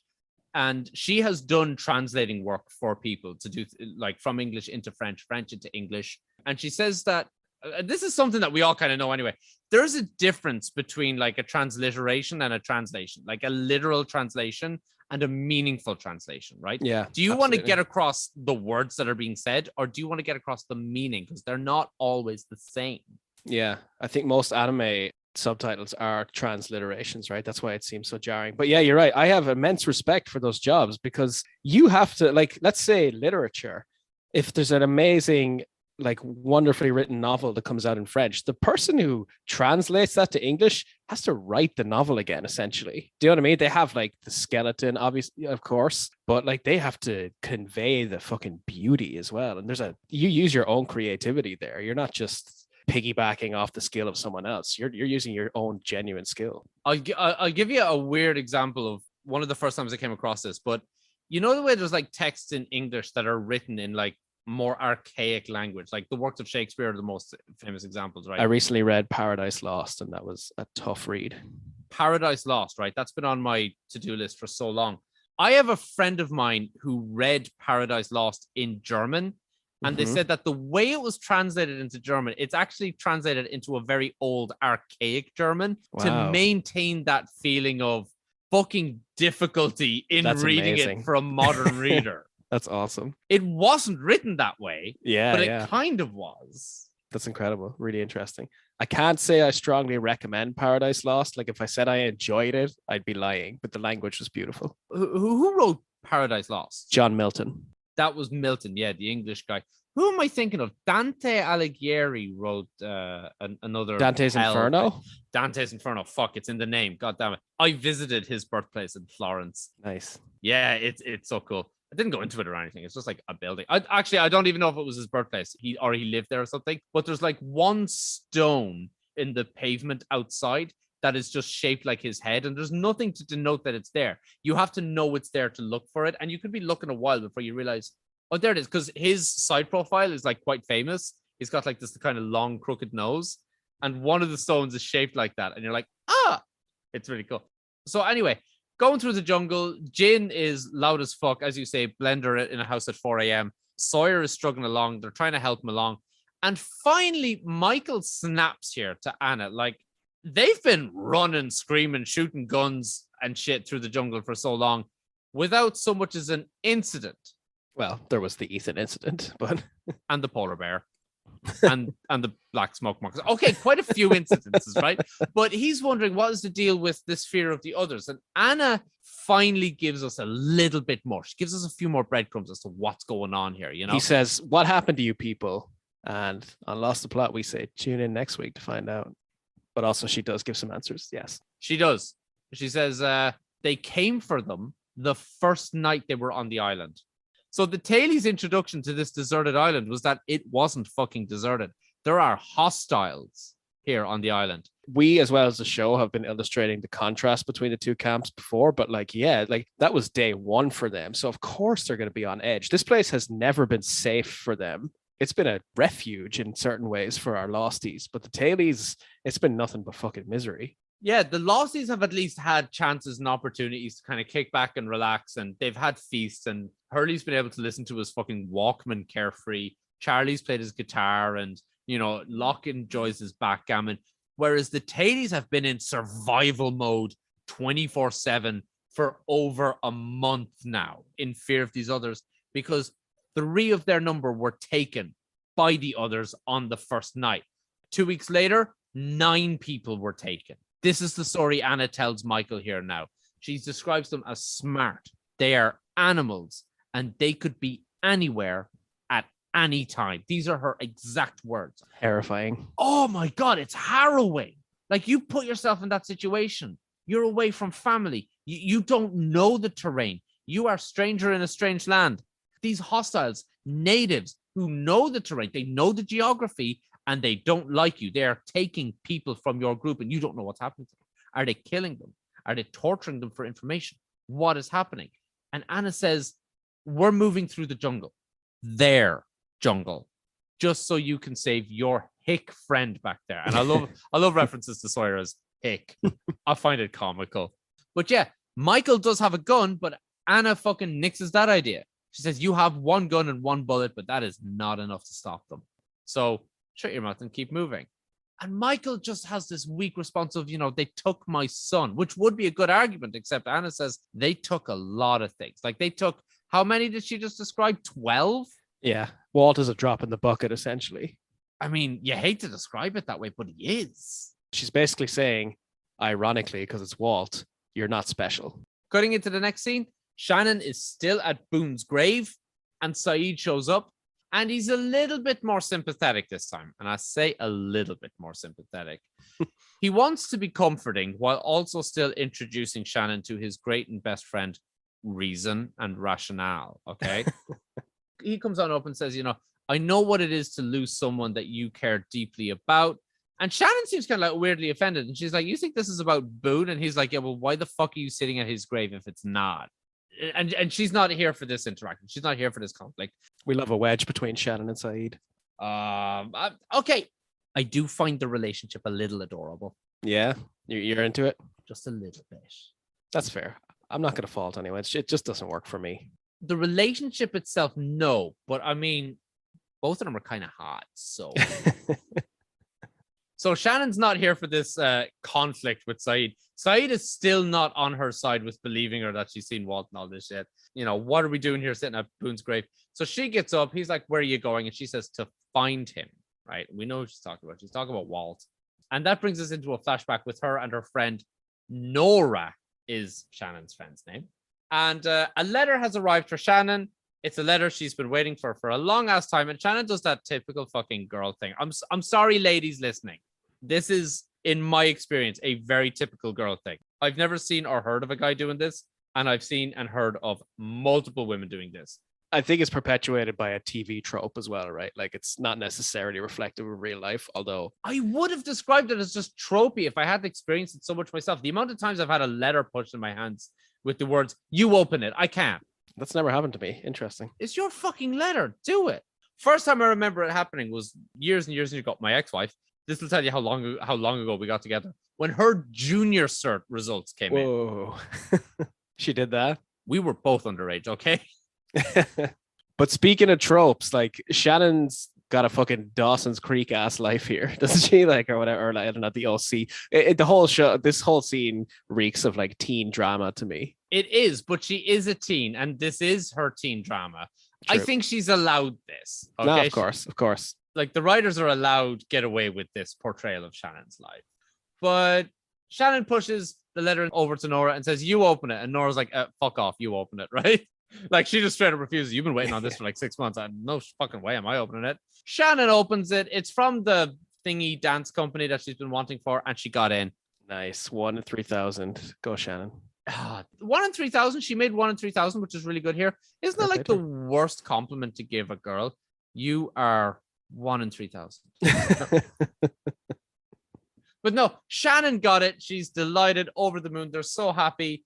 And then she just gets like a phone call and she's like, oh, okay, answers the phone. And it seems to be like bad news, kind of. But she's like, what? No, that's impossible. Are you sure? Confusing news more than bad news. Yeah. She's like, wait, what? Are you sure? No, that's impossible. Okay. I'll get right on it. Sorry. She ends with an apology. She ends with sorry. Nora asks what it's about. And Shannon's like, my rent check bounced. And Nora has the best line here. She goes, but you're like rich. I laughed out loud at how dumb that line was. I don't think it's like, I think it fits the character completely. I don't think it's bad writing, but it's really stupid. It's not like they could speed up the series of events that happen here now, but we, the audience, I feel, know exactly what's happening. But the show still has to go through the steps because it's almost as if we're led to believe, why is her rent check bouncing? Yeah, she is rich. What's going on? So they cut to a scene of Shannon sitting in her dad and stepmom's house, I guess. Now just her stepmom's. And Shannon's like, hey, stepmom, what's going on? Rent check bounce. And the mom is just, the stepmom is just playing total obliviousness to this. She's like, well, that's what happens when you keep making withdrawals without any deposits. Roasted. Yeah, and just to cut through the bullshit of the scene, Shannon's like, okay, where the fuck is my money? Dad died. I get a shit ton of money. And the mom says, no, I get a shit ton of money. You get dick. Yeah. It's really, I don't know if the writers, I guess they're trying to set us up to feel sorry for Shannon here. It's difficult to be on her side. Not that I'm on her stepmother's side either. This is just like, this is painful, right? Just rich people problems. Like arguing over who gets the share of this enormous fucking inheritance. Yeah, but hang on. Shannon's just gone from this wealthy lifestyle to literally having nothing. That rug has just been pulled so sharply from under her. And her stepmom is, she's trying to play a compassionate twist on it by saying, if you work hard and make it on your own, you will be a better person for it. It's like, fuck off. I could not give a shit. Give me that money. That's my money. And this is like the writers creating a monster with Shannon. And again, like I said, it's difficult to feel sorry for her. I think there is a good lesson in here. I just think Sabrina, her stepmother, went about it the wrong way. You know what I mean? She could have been supportive and made a strong, independent Shannon, but instead she gave her a grudge, I guess. And she ran into the arms of anyone else that would just financially support her after this. She sent her right there. Yeah, and having seen season 1 and Boone and Shannon's flashback episode there, we can see where this is going down the line. But yeah, Shannon's just really not happy about this. She begs and pleads. She even tells the stepmom, "Hey, I got the thing, the scholarship or the internship. I got the internship. I really want to do this. It's super prestigious." She tries to make an appeal to prestigion to try and get the mother on her side about this. But the mother's like, no, I'm sorry, diddly squat. Get out of my house now. This is my money. Prestigion. Is that a word? An appeal to prestigion. I was going with it. I don't know if it works. I like it. It reminds like prestigion. It sounds like a fancy pigeon. Yeah, it's kind of like a sequel to the Tom Hanks movie Road to Perdition. Appeal to prestigion. Moving on to the next scene, we are back on the island and we've got Johnny, Locke, and Charlie playing backgammon. Who do you think instigated this? It's got to be Locke, right? But we're back. Like, we haven't seen this in a while. This is giving me early season 2 vibes. It's like nostalgic to see people playing backgammon. You mean early season 1? Sorry, that's what I meant. Early season 1. There's a lot of shit from season 1 that hasn't been picked up yet in season 2 that I want to see again. Number 1, I want to see Christian Shepherd wandering around in a suit. They have dropped that like a hot potato. I want to see the smoke monster again, and they give us backgammon. Fuck off. No. But this is very clearly orchestrated by Johnny Locke just to get a game with Charlie, to have a friendly, not inquisitive at all, not interrogatory at all conversation with Charlie about, Claire and the baby. And Charlie kind of, from way up on his fucking self-made pedestal, is like, Claire's got a lot to learn about rearing a baby, responsibility and all this. What a petulant little dick. And Locke lays the smackdown. He calls him out, right? Not fully, but just a little bit. He just brings him down a peg. He's like, well, you talk about responsibility. It's an interesting thing for a fucking heroin addict to say. Yeah. Although interestingly, and sorry, I skipped you over this, but before that, he apologizes to him a little bit. He's like, I didn't mean to overstep earlier. I know you and Claire are doing this. And I don't think he should have apologized. He should not have conceded that to Charlie. I understand why he did. This is Locke doing damage control. He just wants to stay in everyone. He wants to regulate everybody else's emotions, right? He wants to stay in good books for now. But yeah, Charlie has no entitlement to Claire or the baby. And it seemed like Locke was conceding that in a way by apologizing to him, validating it. I think your reasoning behind Locke apologizing to Charlie for possibly overstepping his bounds, I think that's a valid interpretation. It's not where I was going with it. I see this as Locke manipulating Charlie. Killing with kindness, sort of. Yes, something like that. I see it as an attempt to disarm Charlie for when he does go into interrogation mode. Okay, yeah, interesting. He wants Charlie to lower his defenses as much as possible before he comes in with the Pierce attack of heroin addict, you know? That's a great take. I didn't think of that, but I think you're probably right. I think both of us are. But Charlie sets him right. He says, no, recovering heroin addict. And Locke's just very obviously, kind of, yeah, sure, recovering. Looks at the camera, wiggles the eyebrows. Sure. So then we cut back from that to the jungle without John going in for the kill and accusing them with the Virgin Mary statue. Like, he's keeping that close to the chest for now. Why? Why is he not bringing that action to Charlie yet? We might have mentioned this on the podcast before, but you talked about it. Giving up cigarettes, having them in the house makes it easier. Maybe he's giving Charlie the benefit of the doubt while keeping an eye on him still, but thinking maybe he just needs it there. He's trying to suss out if Charlie's using, maybe. Do you know what I mean? There's a difference between possessing and using. I like that take. Trying to figure out if he's still using. I like that. That argument of keeping a pack of smokes around makes it easier to not smoke them. I don't think John is thinking along those lines at all. I don't think he's getting that out of Charlie. He's not reading that in him. No, John is going full on blame game here, but he's not saying it yet. But anyway, cut from that. We're in the jungle. Tailies and the rafties. They're cutting through some fucking taller grass to cut through the bullshit of the scene. Sawyer fucking straight up collapses now. He's still got a couple of wisecracks left in him, though, before he does. Naturally. Although not so much wisecracks. He says that I would have left you behind. And that is... How do I want to put this into words? To me, that was kind of... I want to say disturbing, but not in a scary way. It's like, wow, Sawyer actually believes he's going to die because he's being this open and honest with Michael. I thought this scene was interesting, like from a writing perspective, right? Because I think that the writers are setting up, I mean, they did it since episode 2 when Sawyer first appeared in this season. The writers have set him up on this sort of lone wolf arc. Like lone wolf learns to join the pack, basically. And in a way, that's a regression because that was kind of his arc last season. And it was realized with him getting on the raft and being cooperative. But I sort of understand the regression in a way. Like, I don't know. I mean, you could argue it's lazy that like they could have had something else for him. But there's more of it in this episode where it's, do you know what I mean? Like he was like bromance with Mike and Jane, and then suddenly they got back and he was every man for himself again. And now again in this scene, him and Mike have a sort of a bromance, if you will, like where he says, I would have left you behind, but Mike's like, that's not how we do, we're in this together. Sawyer is by his very nature, as you describe, a lone wolf. And what the show is trying to teach us is that is not going to work as much as he keeps trying to regress into it. Live together, die alone. Themes.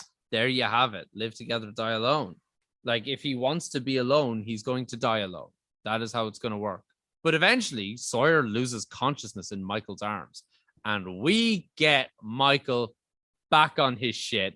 Calling the shots. This is cave-in energy from season 1 again. Yeah, absolutely. This is engineer Michael. This is Raft Michael, Yeah, he's like ordering Echo to help him make a stretcher. Turns to Bernard. It's like, I'm going to need 4 sticks. Sturdy ones, about 5 feet long. Like he knows straight away what he needs. And there's an interesting thing here because all the tailies, jump into action except Ana Lucia. And at first I'm thinking like she doesn't like her leadership being questioned. But then it occurred to me that there's 2 things here, right? Why she's resistant to help. One, I think she seems to be the most traumatized out of everyone. She's dealing with it poorly compared to everyone else, at least, right? Probably because of her tough exterior. She's got a lot of toxic masculinity for a woman, Ana Lucia. The second reason why I don't think she's quick to jump into action mode with the rest of them is she also really hates Sawyer. Like the rest of them have no ill will towards him, but she's like, yeah, fuck this guy. I didn't so much consider all of those as factors here in this scene. Do you know what? I think you're on the money here on this one. Where I'm going with this is that I think a major contributing factor to her attitude is the fear of still being in the jungle. When we've established that her and the other tailies have been in pure survival mode for fucking 47, 48 days now at this stage. But that's what I'm saying. Like, she seems to be the most traumatized. The rest of them can forget about the every man for himself when someone is in need. But Ana Lucia is like, nah. She's her defenses are still like way up.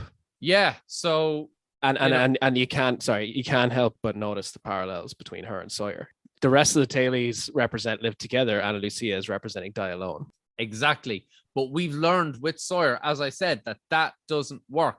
So Anna seems to have found the middle ground here. Yes, she is going to be part of the pack, but by being the leader, the lone leader of the pack. Will it work for her? Let's keep watching. We'll see where this goes in the season. So we cut from that. We are with Shannon and Saeed walking through some other tall grass. I feel like this is the same filming location. Yeah, they were just standing behind camera the whole time. Yeah, just at a different time of day, a different camera angle. And this is the point where Saeed is following Shannon as she's stomping off in search of Walt. And he's kind of calling her out for how crazy she seems. Like, he's kind of telling her, look at how this looks. Like, you've got a Labrador, not a bloodhound, right? The bloodhounds are the ones that follow by scent. You've got a fucking couch potato here, basically, that you're following through the jungle. And Shannon decides to counter with a little bit of reason of her own. If reason and logic is the only thing that Saeed will listen to, then she's going to throw some back at him. And she says that she knows that Walt is not on the raft, right? He's not on the raft. And he's like, what are you talking about? And she tells Saeed that she found the bottle on the beach with all of the messages. She leaks that info. I know, pure Snowden style here, right? But she just tells him that she found the bottle, and Saeed straight away knows what bottle she's talking about. He's like, are you talking about the one with the messages that was brought on the raft? And she's like, yeah, that one. How'd you know? So by that logic, she says she knows that Walt is out here. That and the fact that she's seen him. Do you believe me yet? So we cut from that. We're back with the rafties and the tailies, and they've done it. They've created this incredible stretcher. That is a fine bit of craftsmanship. It looks amazing. Like, that's better than anything you'll get out of an ambulance, I tell you. Yeah, that's seriously amazing. It's sturdy. So they're basically trying to get Sawyer up this like steep embankment. Yeah, the cunts look like the little rascals getting them up that ridge. There's something like so youthful and innocent about it. You know what I mean? Oh man, this is pure Chuckle Brother vibes to me. To me, to you, to me, to you. Trying to haul him up. But we also get the delightful and always welcome exploration theme here. Dum, Do boom, diddle doom, do do. What I love about that is the counterpoint that comes into it. The do do do do do. Yeah. While the main theme is it's a great piece of music. it's so fucking good. Nobody does leitmotif like Giacchino. Nobody. Our boy. I say nobody. I say nobody, but there's quite a few good ones. Yeah, a lot of composers throughout history. But yeah, TV at this time, nobody was doing it like him. I saw that Michael Giacchino directed a Marvel special feature recently. It's just about to come out. I think it's like a 53-minute Marvel thing about werewolves, and it's directed by our boy Giacchino, and he also did the music for it. So I didn't know he was getting in the directing game. Fair play to him. Right. So where were we? Oh yeah, they're hauling Sawyer's dead ass up this fucking hill. I know he's not dead yet. He's half dead. Yeah, he's half dead. Like, he's well on the way. Because Libby did say earlier on, I actually skipped over this as well. She tells Sawyer to his face that, oh yeah, like the shoulder's bad. It's not that bad. But she says to Michael, no, dude's got a fucking fever. Like, he's he's infected as fuck. Like, it's really not good. But they do eventually haul Sawyer up there. And then they realize, wait, are we missing someone? Like, eating... Where's Cindy? Oh, Cindy got took. But how? How could they have, like, I don't believe Cindy got taken. Yeah. I don't believe it. Well, this is great for me because I knew, like, I don't remember Cindy being in the Losty camp, and spoilers, the tailies do make it there. But I was like, man, I thought she got taken in the other 48 days at some point, but no, it's right here. It's at the last fucking minute. My belief is that she ran away. Really? This is my headcanon. I'm not sure on the motives, but I think she ran. And I've got evidence for that. Maybe she didn't want to hear Rose and Bernard having loud reunion sex. All right. Will we spoil what little we know of Cindy in the future? Okay, I think I'm forgetting most of this. Let me tell you what I know, right? All right. Cindy joins the others Yes. and gets integrated with them. Like, she's happy enough to. I think she's looking after the kids when we see her next, right? The kids that we learn were taken from the tailies. Yes. That's all I remember. You seem to have this thing about this idea of Cindy that implies that you know more than I do, or that you remember more than I do. So tell me more. I don't know any more about Cindy. My theory is that as soon as she heard that there are kids with, oh no, they knew that they had kids. They knew that they had taken the kids, that she wanted to go with the kids. Hang on. This is where my head was going at it, right? So they know that there's kids with the others, right? We've heard a reference to the kids this episode. Rafties, I say Rafties, what is it? Like Michael and Echo see the footsteps, see the feet of the others. Jin and Echo. Jin and Echo, sorry. They see that there's a kid with them. So Cindy hearing that they have the kids, but kids are safe, she wants to go be with the kids. Interesting. Okay. It's thin, I know, but that's maybe, yeah, I like it. I don't think that was confirmed that they saw the kids on screen. I don't think Echo actually answered that question, but 100% possible that they just talked about it off screen at one point. So yeah, Cindy is fucking gone, and everyone assumes she's been taken. My headcanon is that she's run away, and they all start hearing the whispers. Yeah, well, can I just say, before that happens, Mr. Echo like won't let Ana Lucia go after Cindy. And I'm like, dude, you went after fucking Michael. Although having said that, Michael ran away of his own free will and they think she's been taken, right? So this is a cold and pragmatic move on Echo's part. He knows that they split up, they are weaker, and they're going to be picked off. Yeah, true. And also, this I thought was illuminating that Ana Lucia mentions here that she thinks Sawyer's done for, which is like, it explains why she was so annoyed about them. Yeah, she says to Echo, he's already dead. This is on you. Because it was his decision to go through the jungle. And now, because of that, Cindy's fucking gone. For any of our listeners who don't remember who Cindy is, she was the flight attendant. Yeah, Australian flight attendant from Oceanic Airlines. Anyway, we got these motherfucking parcel tongue whispers. Yeah, couldn't pick up on what they were saying. I couldn't find anything in the trivia about what they were saying. It just seems to be. But yeah, Michael's confused. He's like, what the hell was that? Ana Lucia draws the gun and screams, run. So we have a flashback of Shannon feeling sorry for herself in her apartment. She's just been deprived of money. She has no source of income, no social fuel to keep going. Boone rocks up and kind of sheepishly sits down and just says, yeah, she said no. She knew why I was asking for the money. So it's a noble action of Boone. I don't believe Shannon asked him to do this, to go to his mom and ask for money. I fully believe he decided to do that himself. Oh, really? Yeah. So there's a cool connection here with a previous episode. Boone comes in and says, no, my mom said no. She knew I was asking for the money. Shannon's Australian boyfriend previously mentioned Boone's mother keeping her father's money, right? Ah, nice. It's a nice little connection. I like that.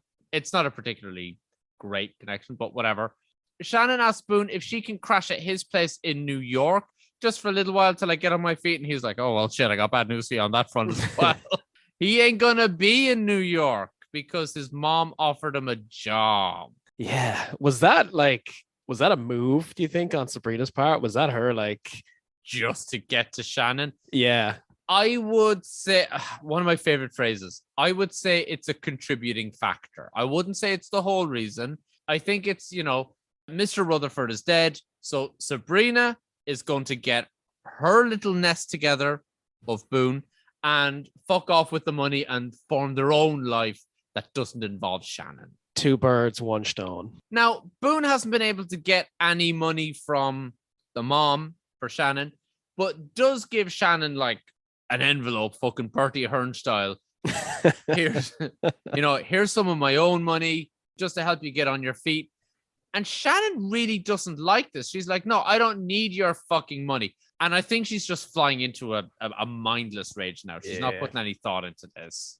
Because take the money, girl. You need the money. Take the money. You want the money. Because without any money, she can't go to New York to help her get herself set up with an apartment or anything. Like, she's nothing to fuel the lifestyle that she wants or needs here. And it's not out of decadence. Like, she's after working really hard to get this really prestigious internship. And now without any money, she's not going to get it. And it's unpaid, I guess, if that wasn't clear. Right. It's an internship. Yeah. I guess we can assume from what we know about Shannon's life between now and the island that she didn't go to New York, right? It just didn't happen. Yeah, she decided that she was just going to get money out of, she was just going to like scam people out of money. Yeah. Her favorite target being Boone, I guess. Although maybe this illustrates that she was kind of trying to get to Boone's mother more than him, or both of them. Maybe there's a grudge here after this scene. Yeah, I find it a bit of a whiplash thing with Shannon, because in this flashback, we see her going through the struggle that will make her the kind of person that she is in the episode we're watching on the island. But we also know in the flashbacks that she starts scamming Boone out of money just to get money. And there's like the wholesomeness of her character is gone. Mm. And it was like that was only needed to show how vapid and self-interested she was in season 1. There's like a kind of a back and forth. She's written as needed in the flashbacks to reflect who she is at the time on the island. Yeah, I get it. It's retrofitted, and I guess it somewhat works. I still have some things to say. Yeah, like she's really not happy about this handout from Boone, because she says that people see her as some kind of joke. Like, she can't do things on her own. She says to Boone, like, you don't think that I can make it on my own, do you? And this is going to be reflected in the next scene. She has a scene with Saeed after this, but who gives a fuck? But she says, like, you don't think I can fucking make it. Now, I think that if Boone wanted to help rectify the situation, he would have pretended like it was a given that she was going to pay him back eventually, right? Yeah. It's not a handout, it's a loan. Or like, here, this will get you started. I know you can do it. Here's a little help. Which is kind of, in a way, it kind of is what he was saying, but he just didn't lay it out so obviously, and Shannon's emotions got the better of her, I guess. Yeah, all he says is, I'm just trying to help you. And she's like, I don't want your fucking money. Which is weird, because she used the same tactic to appeal to Mrs. Rutherford earlier on by saying, I'll pay you back. She understands, changing tactic from borrow to loan real fucking quick. Handout to loan is what I meant. But anyway, we cut from that into what is going to be, I believe, our final scene of the episode, and it's a damn good one. We're on the island. Shannon, Saeed running through the jungle. She's running. He's following, chasing, whatever you want to call. She trips, and Saeed goes to help her up, and she's like, don't help me. I can do this on my own. I'm not worthless. And by the way, we should note that something bad is about to happen because it's lashing rain. It's raining. They said it in the first season that they feel like they've earned certain hammy moments. The first one being, the don't die on me, damn it, with Charlie. Yeah. Charlie comes back to life. The creators said that they felt they'd earned this. Now they're just taking fucking liberties, right? This whole, she's running in the rain. Her hair is plastered to her face like this. Woman in distress. She's chasing after to find this vision of Walt to prove that she's not crazy. We know from experience, it's raining. Shit's going to go down one way or another. So Saeed catches up to her. She's like crying at him. She's like, why don't you believe me? I need you to believe me. And he's like, all right, fine, bitch. I believe you. Jeez, can we just get on with this? But no, he's a little bit more heartfelt than that. He's like, I do believe you. Shannon says something like, you say this now that you do believe me. She says, like, you say you love me and you're not going to leave me. But as soon as we get off this island, you are going to leave me. And I can't help but think, yep, absolutely. As soon as Saeed has access to the great wider world out there, and there's more than just fucking Shannon, oh, she's gone. I mean, he was on his way to see Nadia. Yeah, she's still out there.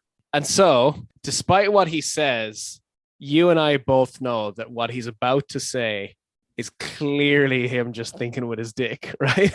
Like they were about to have sex for a second time, and then the whole thing with Walt happened at the tent, and he's been chasing that poon ever since. Like, He says what every man thinking with his dick says.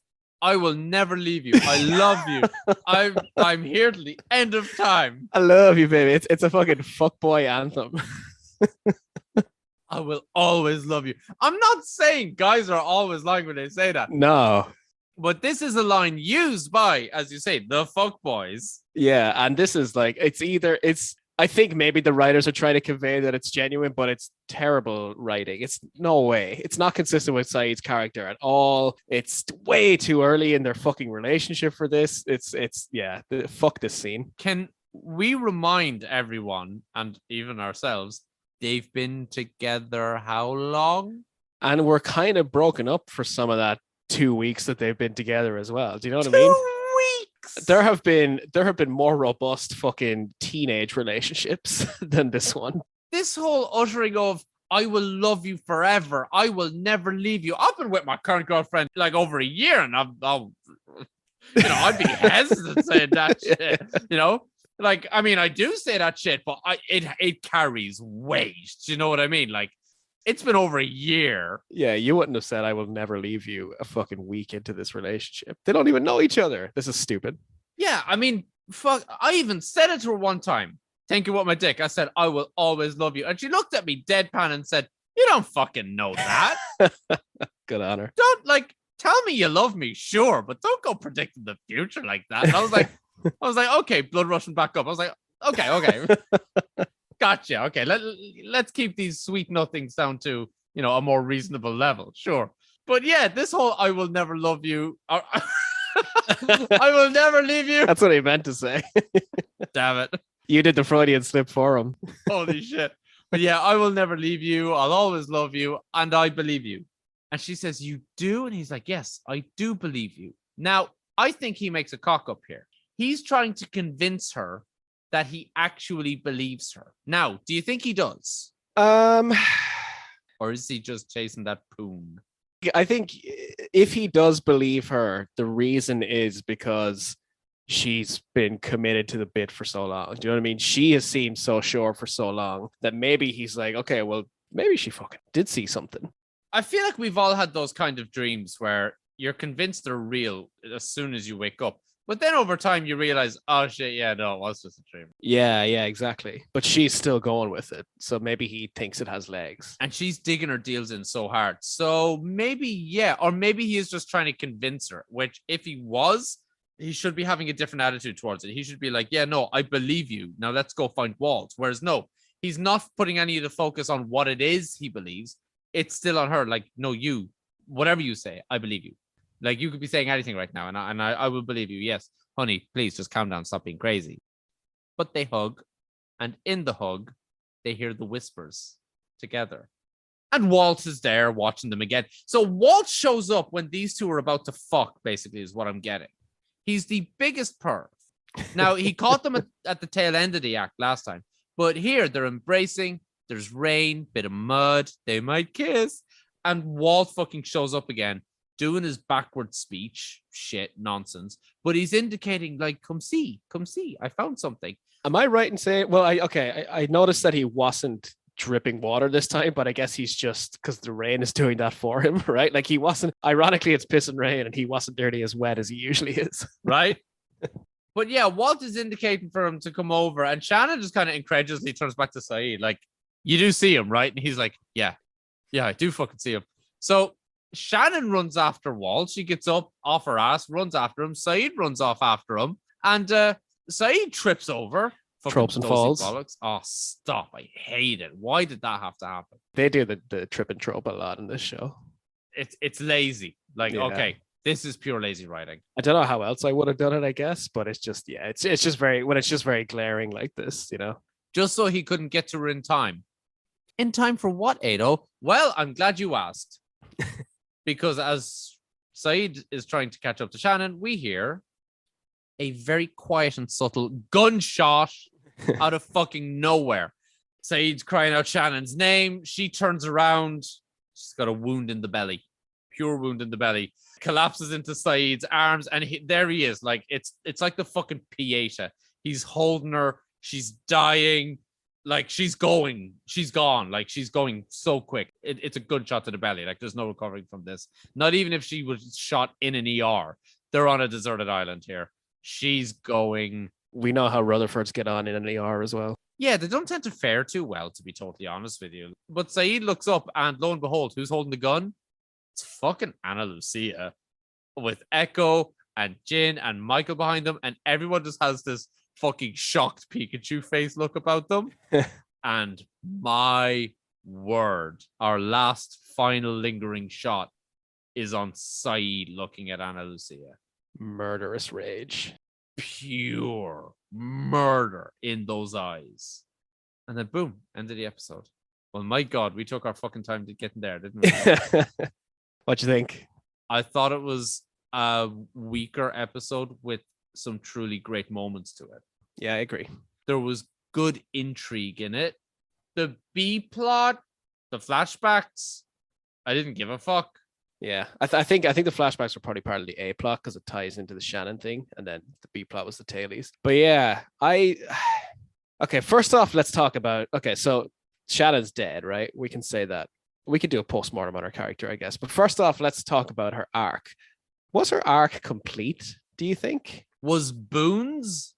I think it was. I think he shed Shannon as his dependent, became his own person, and then at that point, he needed to die to serve the narrative. Shannon was clearly narrative deadweight at this point, right? Like, right. There was nothing else going for her, but her arc they didn't really, I don't know. I guess they did wrap it up. This is what, so let's go over what it was, right? It was similar to Boone's, I guess. It was her like detaching herself from Boone or anyone else basically and gaining independence. Now, I think the with flashbacks, Saeed, big strong man. Yeah, but I mean, I guess in a way, like she exercised agency in getting with Saeed. You know what I mean? It wasn't a dependence. It was her choice. You know, I mean, I would have said rebound. Maybe. And I get it. It's problematic that like a woman needs a man to self-actualize. That's obviously not true. But I didn't really see it like that. I saw it as Shannon taking control of her own destiny, like Locke told her to do at one point, you know, and I think that's what spurred her on to kiss Saeed that time. But like, I don't know, they wrapped it up pretty quickly, I guess. And it's sort of an unsatisfying wrap up. I also understand the desire to give a character a send-off episode, but these flashbacks were completely pointless if they're just going to kill her. Do you know what I mean? Like, what the fuck do we need those for? Yeah, I don't really have anything to say that you haven't said. I don't think there's much. I don't think it's particularly fertile ground to dig into with Shannon here. Yeah. It is. A lot of it is pretty surface level. Like what you see is what you get with Shannon's arc. This whole detaching herself from Boone and reclaiming her own agency that way. But I feel like they definitely could have done more with her. Yeah, well, I'm wondering, maybe you have something in your trivia, maybe not. Like, I'm wondering, was there a behind the scenes reason why she left the show? Because this is pretty quick after Boone dies. And they absolutely, like, they're competent writers most of the time. They absolutely could have found something more interesting for her to do. Yeah, I mean, the Lost Writers have proven themselves more than capable of making up random bullshit to keep people in the show if they want. Like, I mean, I don't know. They could have just come up with fucking anything. Bit of a disappointing end. But if I was going to get a disappointing end to any character, I would pick Shannon because really she's not a fan favorite. You know what I mean? We didn't really care that much about her, but RIP nonetheless. And again, not taking anything away from Maggie Grace, whose performance was always fantastic. Like she's really good. She suited the role to a T, fit her like a glove. She was great at playing infuriating and sympathetic, and she could turn on the waterworks when she needed to. Really, really good performance, and her presence will be missed on the show, even if Shannon's won't, really. Yeah, we might have been frustrated at her character at times, but Maggie Grace knocked it out of the park with Shannon. She's a great actor. I would dare say the role was made for her, you know? 100%. All right. What do you think, Dave? Do you think it's about time we moved on to my favorite part of the show? Just call me Shannon and you, Ana Lucia. Take that trivia gun and shoot me in the belly. All right, let's go. Cue the music.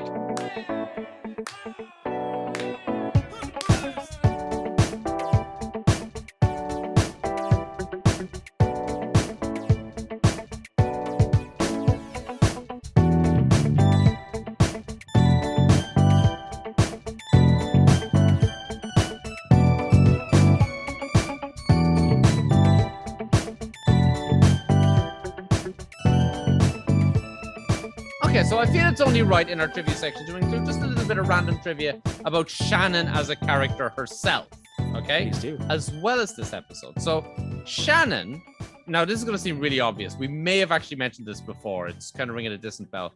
Shannon as a character was based on Paris Hilton. Oh, I don't think we did mention that before. But yeah, for the era and everything like that, that makes total sense. Shannon is also the only main character who has never visited a Dharma station. Whoa. Only one. Boone makes it to the outside of the Swan, so that kind of counts. Yeah. But yeah, Shannon, you're right. Shannon never even lays eyes on the hatch, does she? No, not once. Really speaks to kind of how Ooh. useless she's been. Do they not bring her to the hatch and then Locke ends up drugging her? No? He drugs Boone and then Boone hallucinates Shannon. She's not really there. Yeah, that's right. Yeah. Sorry about that. Shannon's episode count is a whopping total of 32. However, she dies on her 26th. Ooh, so we're going to see her half a dozen more times. This is not the end of Shannon. This is not the last we've seen of her for till the end of the show at the very least. That's always kind of the case with Lost Deaths, though, right? Boone, for example, was back this episode in some flashbacks. She could come back in flashbacks. She could come back other ways. Who knows? Speaking of Shannon coming back, Shannon is the number one main character of the show who has the longest gap between appearances. Oh. Owing to the fact that she's now dead and there's a whole lot of seasons left to go and she's only got 6 more episodes. So she does appear in an episode called Expose. Looking forward to that one. And she doesn't appear again after Expose until the final episode of the final season. That is a whopping total of a 56 episode gap. Wow.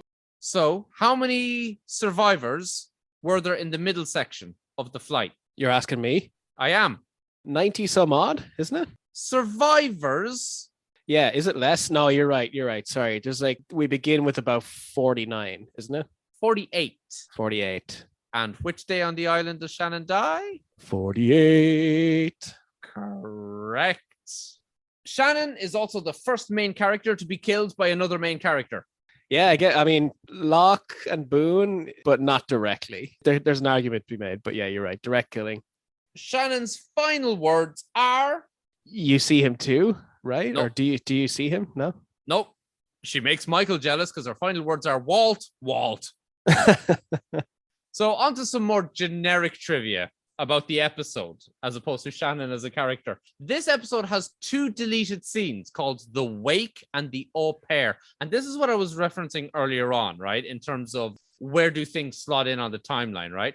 There's deleted scene The Wake, which is Shannon and Nora at the wake, and they're talking about beef stroganoff, and it's kind of boring. Nothing really interesting happens there. But there's a deleted scene called The New Au Pair, where Shannon meets the French guy as an au pair. Basically, Shannon meets this French dad and the son, and the dad kind of makes a pass at her, and then his wife shows up, and Shannon's a bit creeped out by it.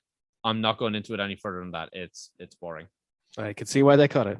At 35 minutes and 10 seconds into the episode, while they're hauling Sawyer up the really steep hill, you can very audibly hear Michael say, "Fuck me." That's the second time. Doesn't Kate say fuck when she drops a bag in the first season? Correct. I would love if they subtly inserted under the breath fuck into every season. That would be amazing. Yes, and that particular episode is called Do No Harm. And do you know what else is significant about that episode? Boone dies. Both episodes feature the death of a Rutherford. Well, Boone's a Carlisle, but yeah, I know what you mean. Sorry, you know what I mean. You know what Rutherford I mean. adjacent, yeah. Thank you very much. Okay, so other one, we mentioned this earlier on. Jack is seen walking past Shannon and Sabrina in the hospital when they're informed of Adam Rutherford's death, which is seen from Jack's perspective in Man of Science, Man of Faith. Cool, we have Jack. So we did originally think Jack doesn't appear at all in this episode, but then you remember there, right? Yeah. Do you know who doesn't appear at all? Kate? Kate does not appear ever. This is the first episode in all of Lost that does not have Kate at all. Yeah, damn. I believe there's no sun either, right? Well, there's the one in the sky, and there's Walt, who's a sun, but no sun. No Sun Quan. I don't know. Maybe she's in the background somewhere. This is the only, well, I mean, Shannon does get another brief flashback in Exodus Part 1, but that was the only other time we ever got like a kind of a Shannon flashback was Exodus Part 1. Like that was the only time. But it was more Boone related than anything. When Echo and Ana Lucia are when they're leading their group across the island, right? I had to pause and go back to this. It's incredible. A large, smaller island that is possibly the Hydra Island can be seen in the distant background. And yes, listeners, the Hydra Islands, don't worry. Keep listening. In weeks to come, all will be explained. Next season, I think. Exactly. Next year, then. Weeks. Many weeks. Yes, technically. So that's all I have in my trivia. There were more trivia points, but this episode's long fucking enough. And those were just what I thought to be the most interesting ones. It's a carefully curated list. That's what we do. But hey, is there something else you got there in the pipeline? Oh, hang on. Santa's going to check his sack. Oh, look at that. I got a whole load of goofs to blow all over your face.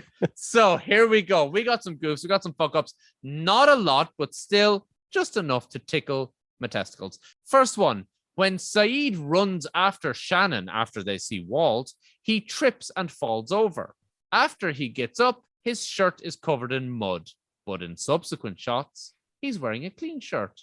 Unforgivable, literally unwatchable, man. Maybe he no, I got no defense for that. Yeah. Literally unwatchable. Listen, you want literally unwatchable? Listen to this fucking one. In the scene where Shannon is going through Walt's clothes, Vincent's leash is wrapped around her hand, but in the next shot, it's not. Oh my God. Fucking hell, lads, what is this, amateur hour? As Shannon and Saeed are walking back to their tent, just before Claire asks what's wrong, the battery pack for Maggie Grace's mic under her shirt can be seen. Damn, that's wild. I guess in like an outdoor loud environment like that, a boom mic is not gonna pick up everything, so they need to wear body mics. But yeah, you don't really think about that on a movie set, do you? I figure they all need to wear body mics at all times anyway, so that they can have individualized vocal tracks. Yeah. Just in case they need to mute someone out saying "fuck me" accidentally. You never know. Or leave it in, as the case may be. Hey. And my final goof that I have for this episode is, as Claire hands over Aaron to Locke, you can see Aaron's eyes are wide fucking open when he's supposed to be asleep.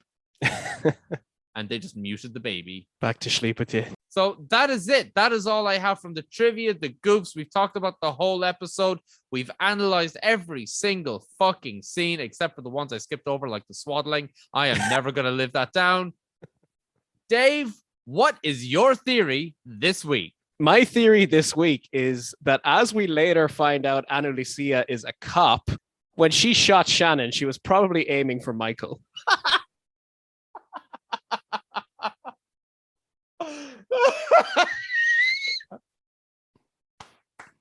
Bravo. Bravo. Well, you heard it here first, folks. Find us on social media at Lost the Plot Lads on Instagram, Twitter, TikTok. If you got any corrections, comments, questions, send them into losttheplotlads@gmail.com. And if you have trouble finding us online or finding anything in your life, remember, you haven't lost anything until you've lost the plot. Ooh, there it is. Good night, folks. Take care. Jorge Garcia, please get on our show and drink cans with us. 3 cans, please.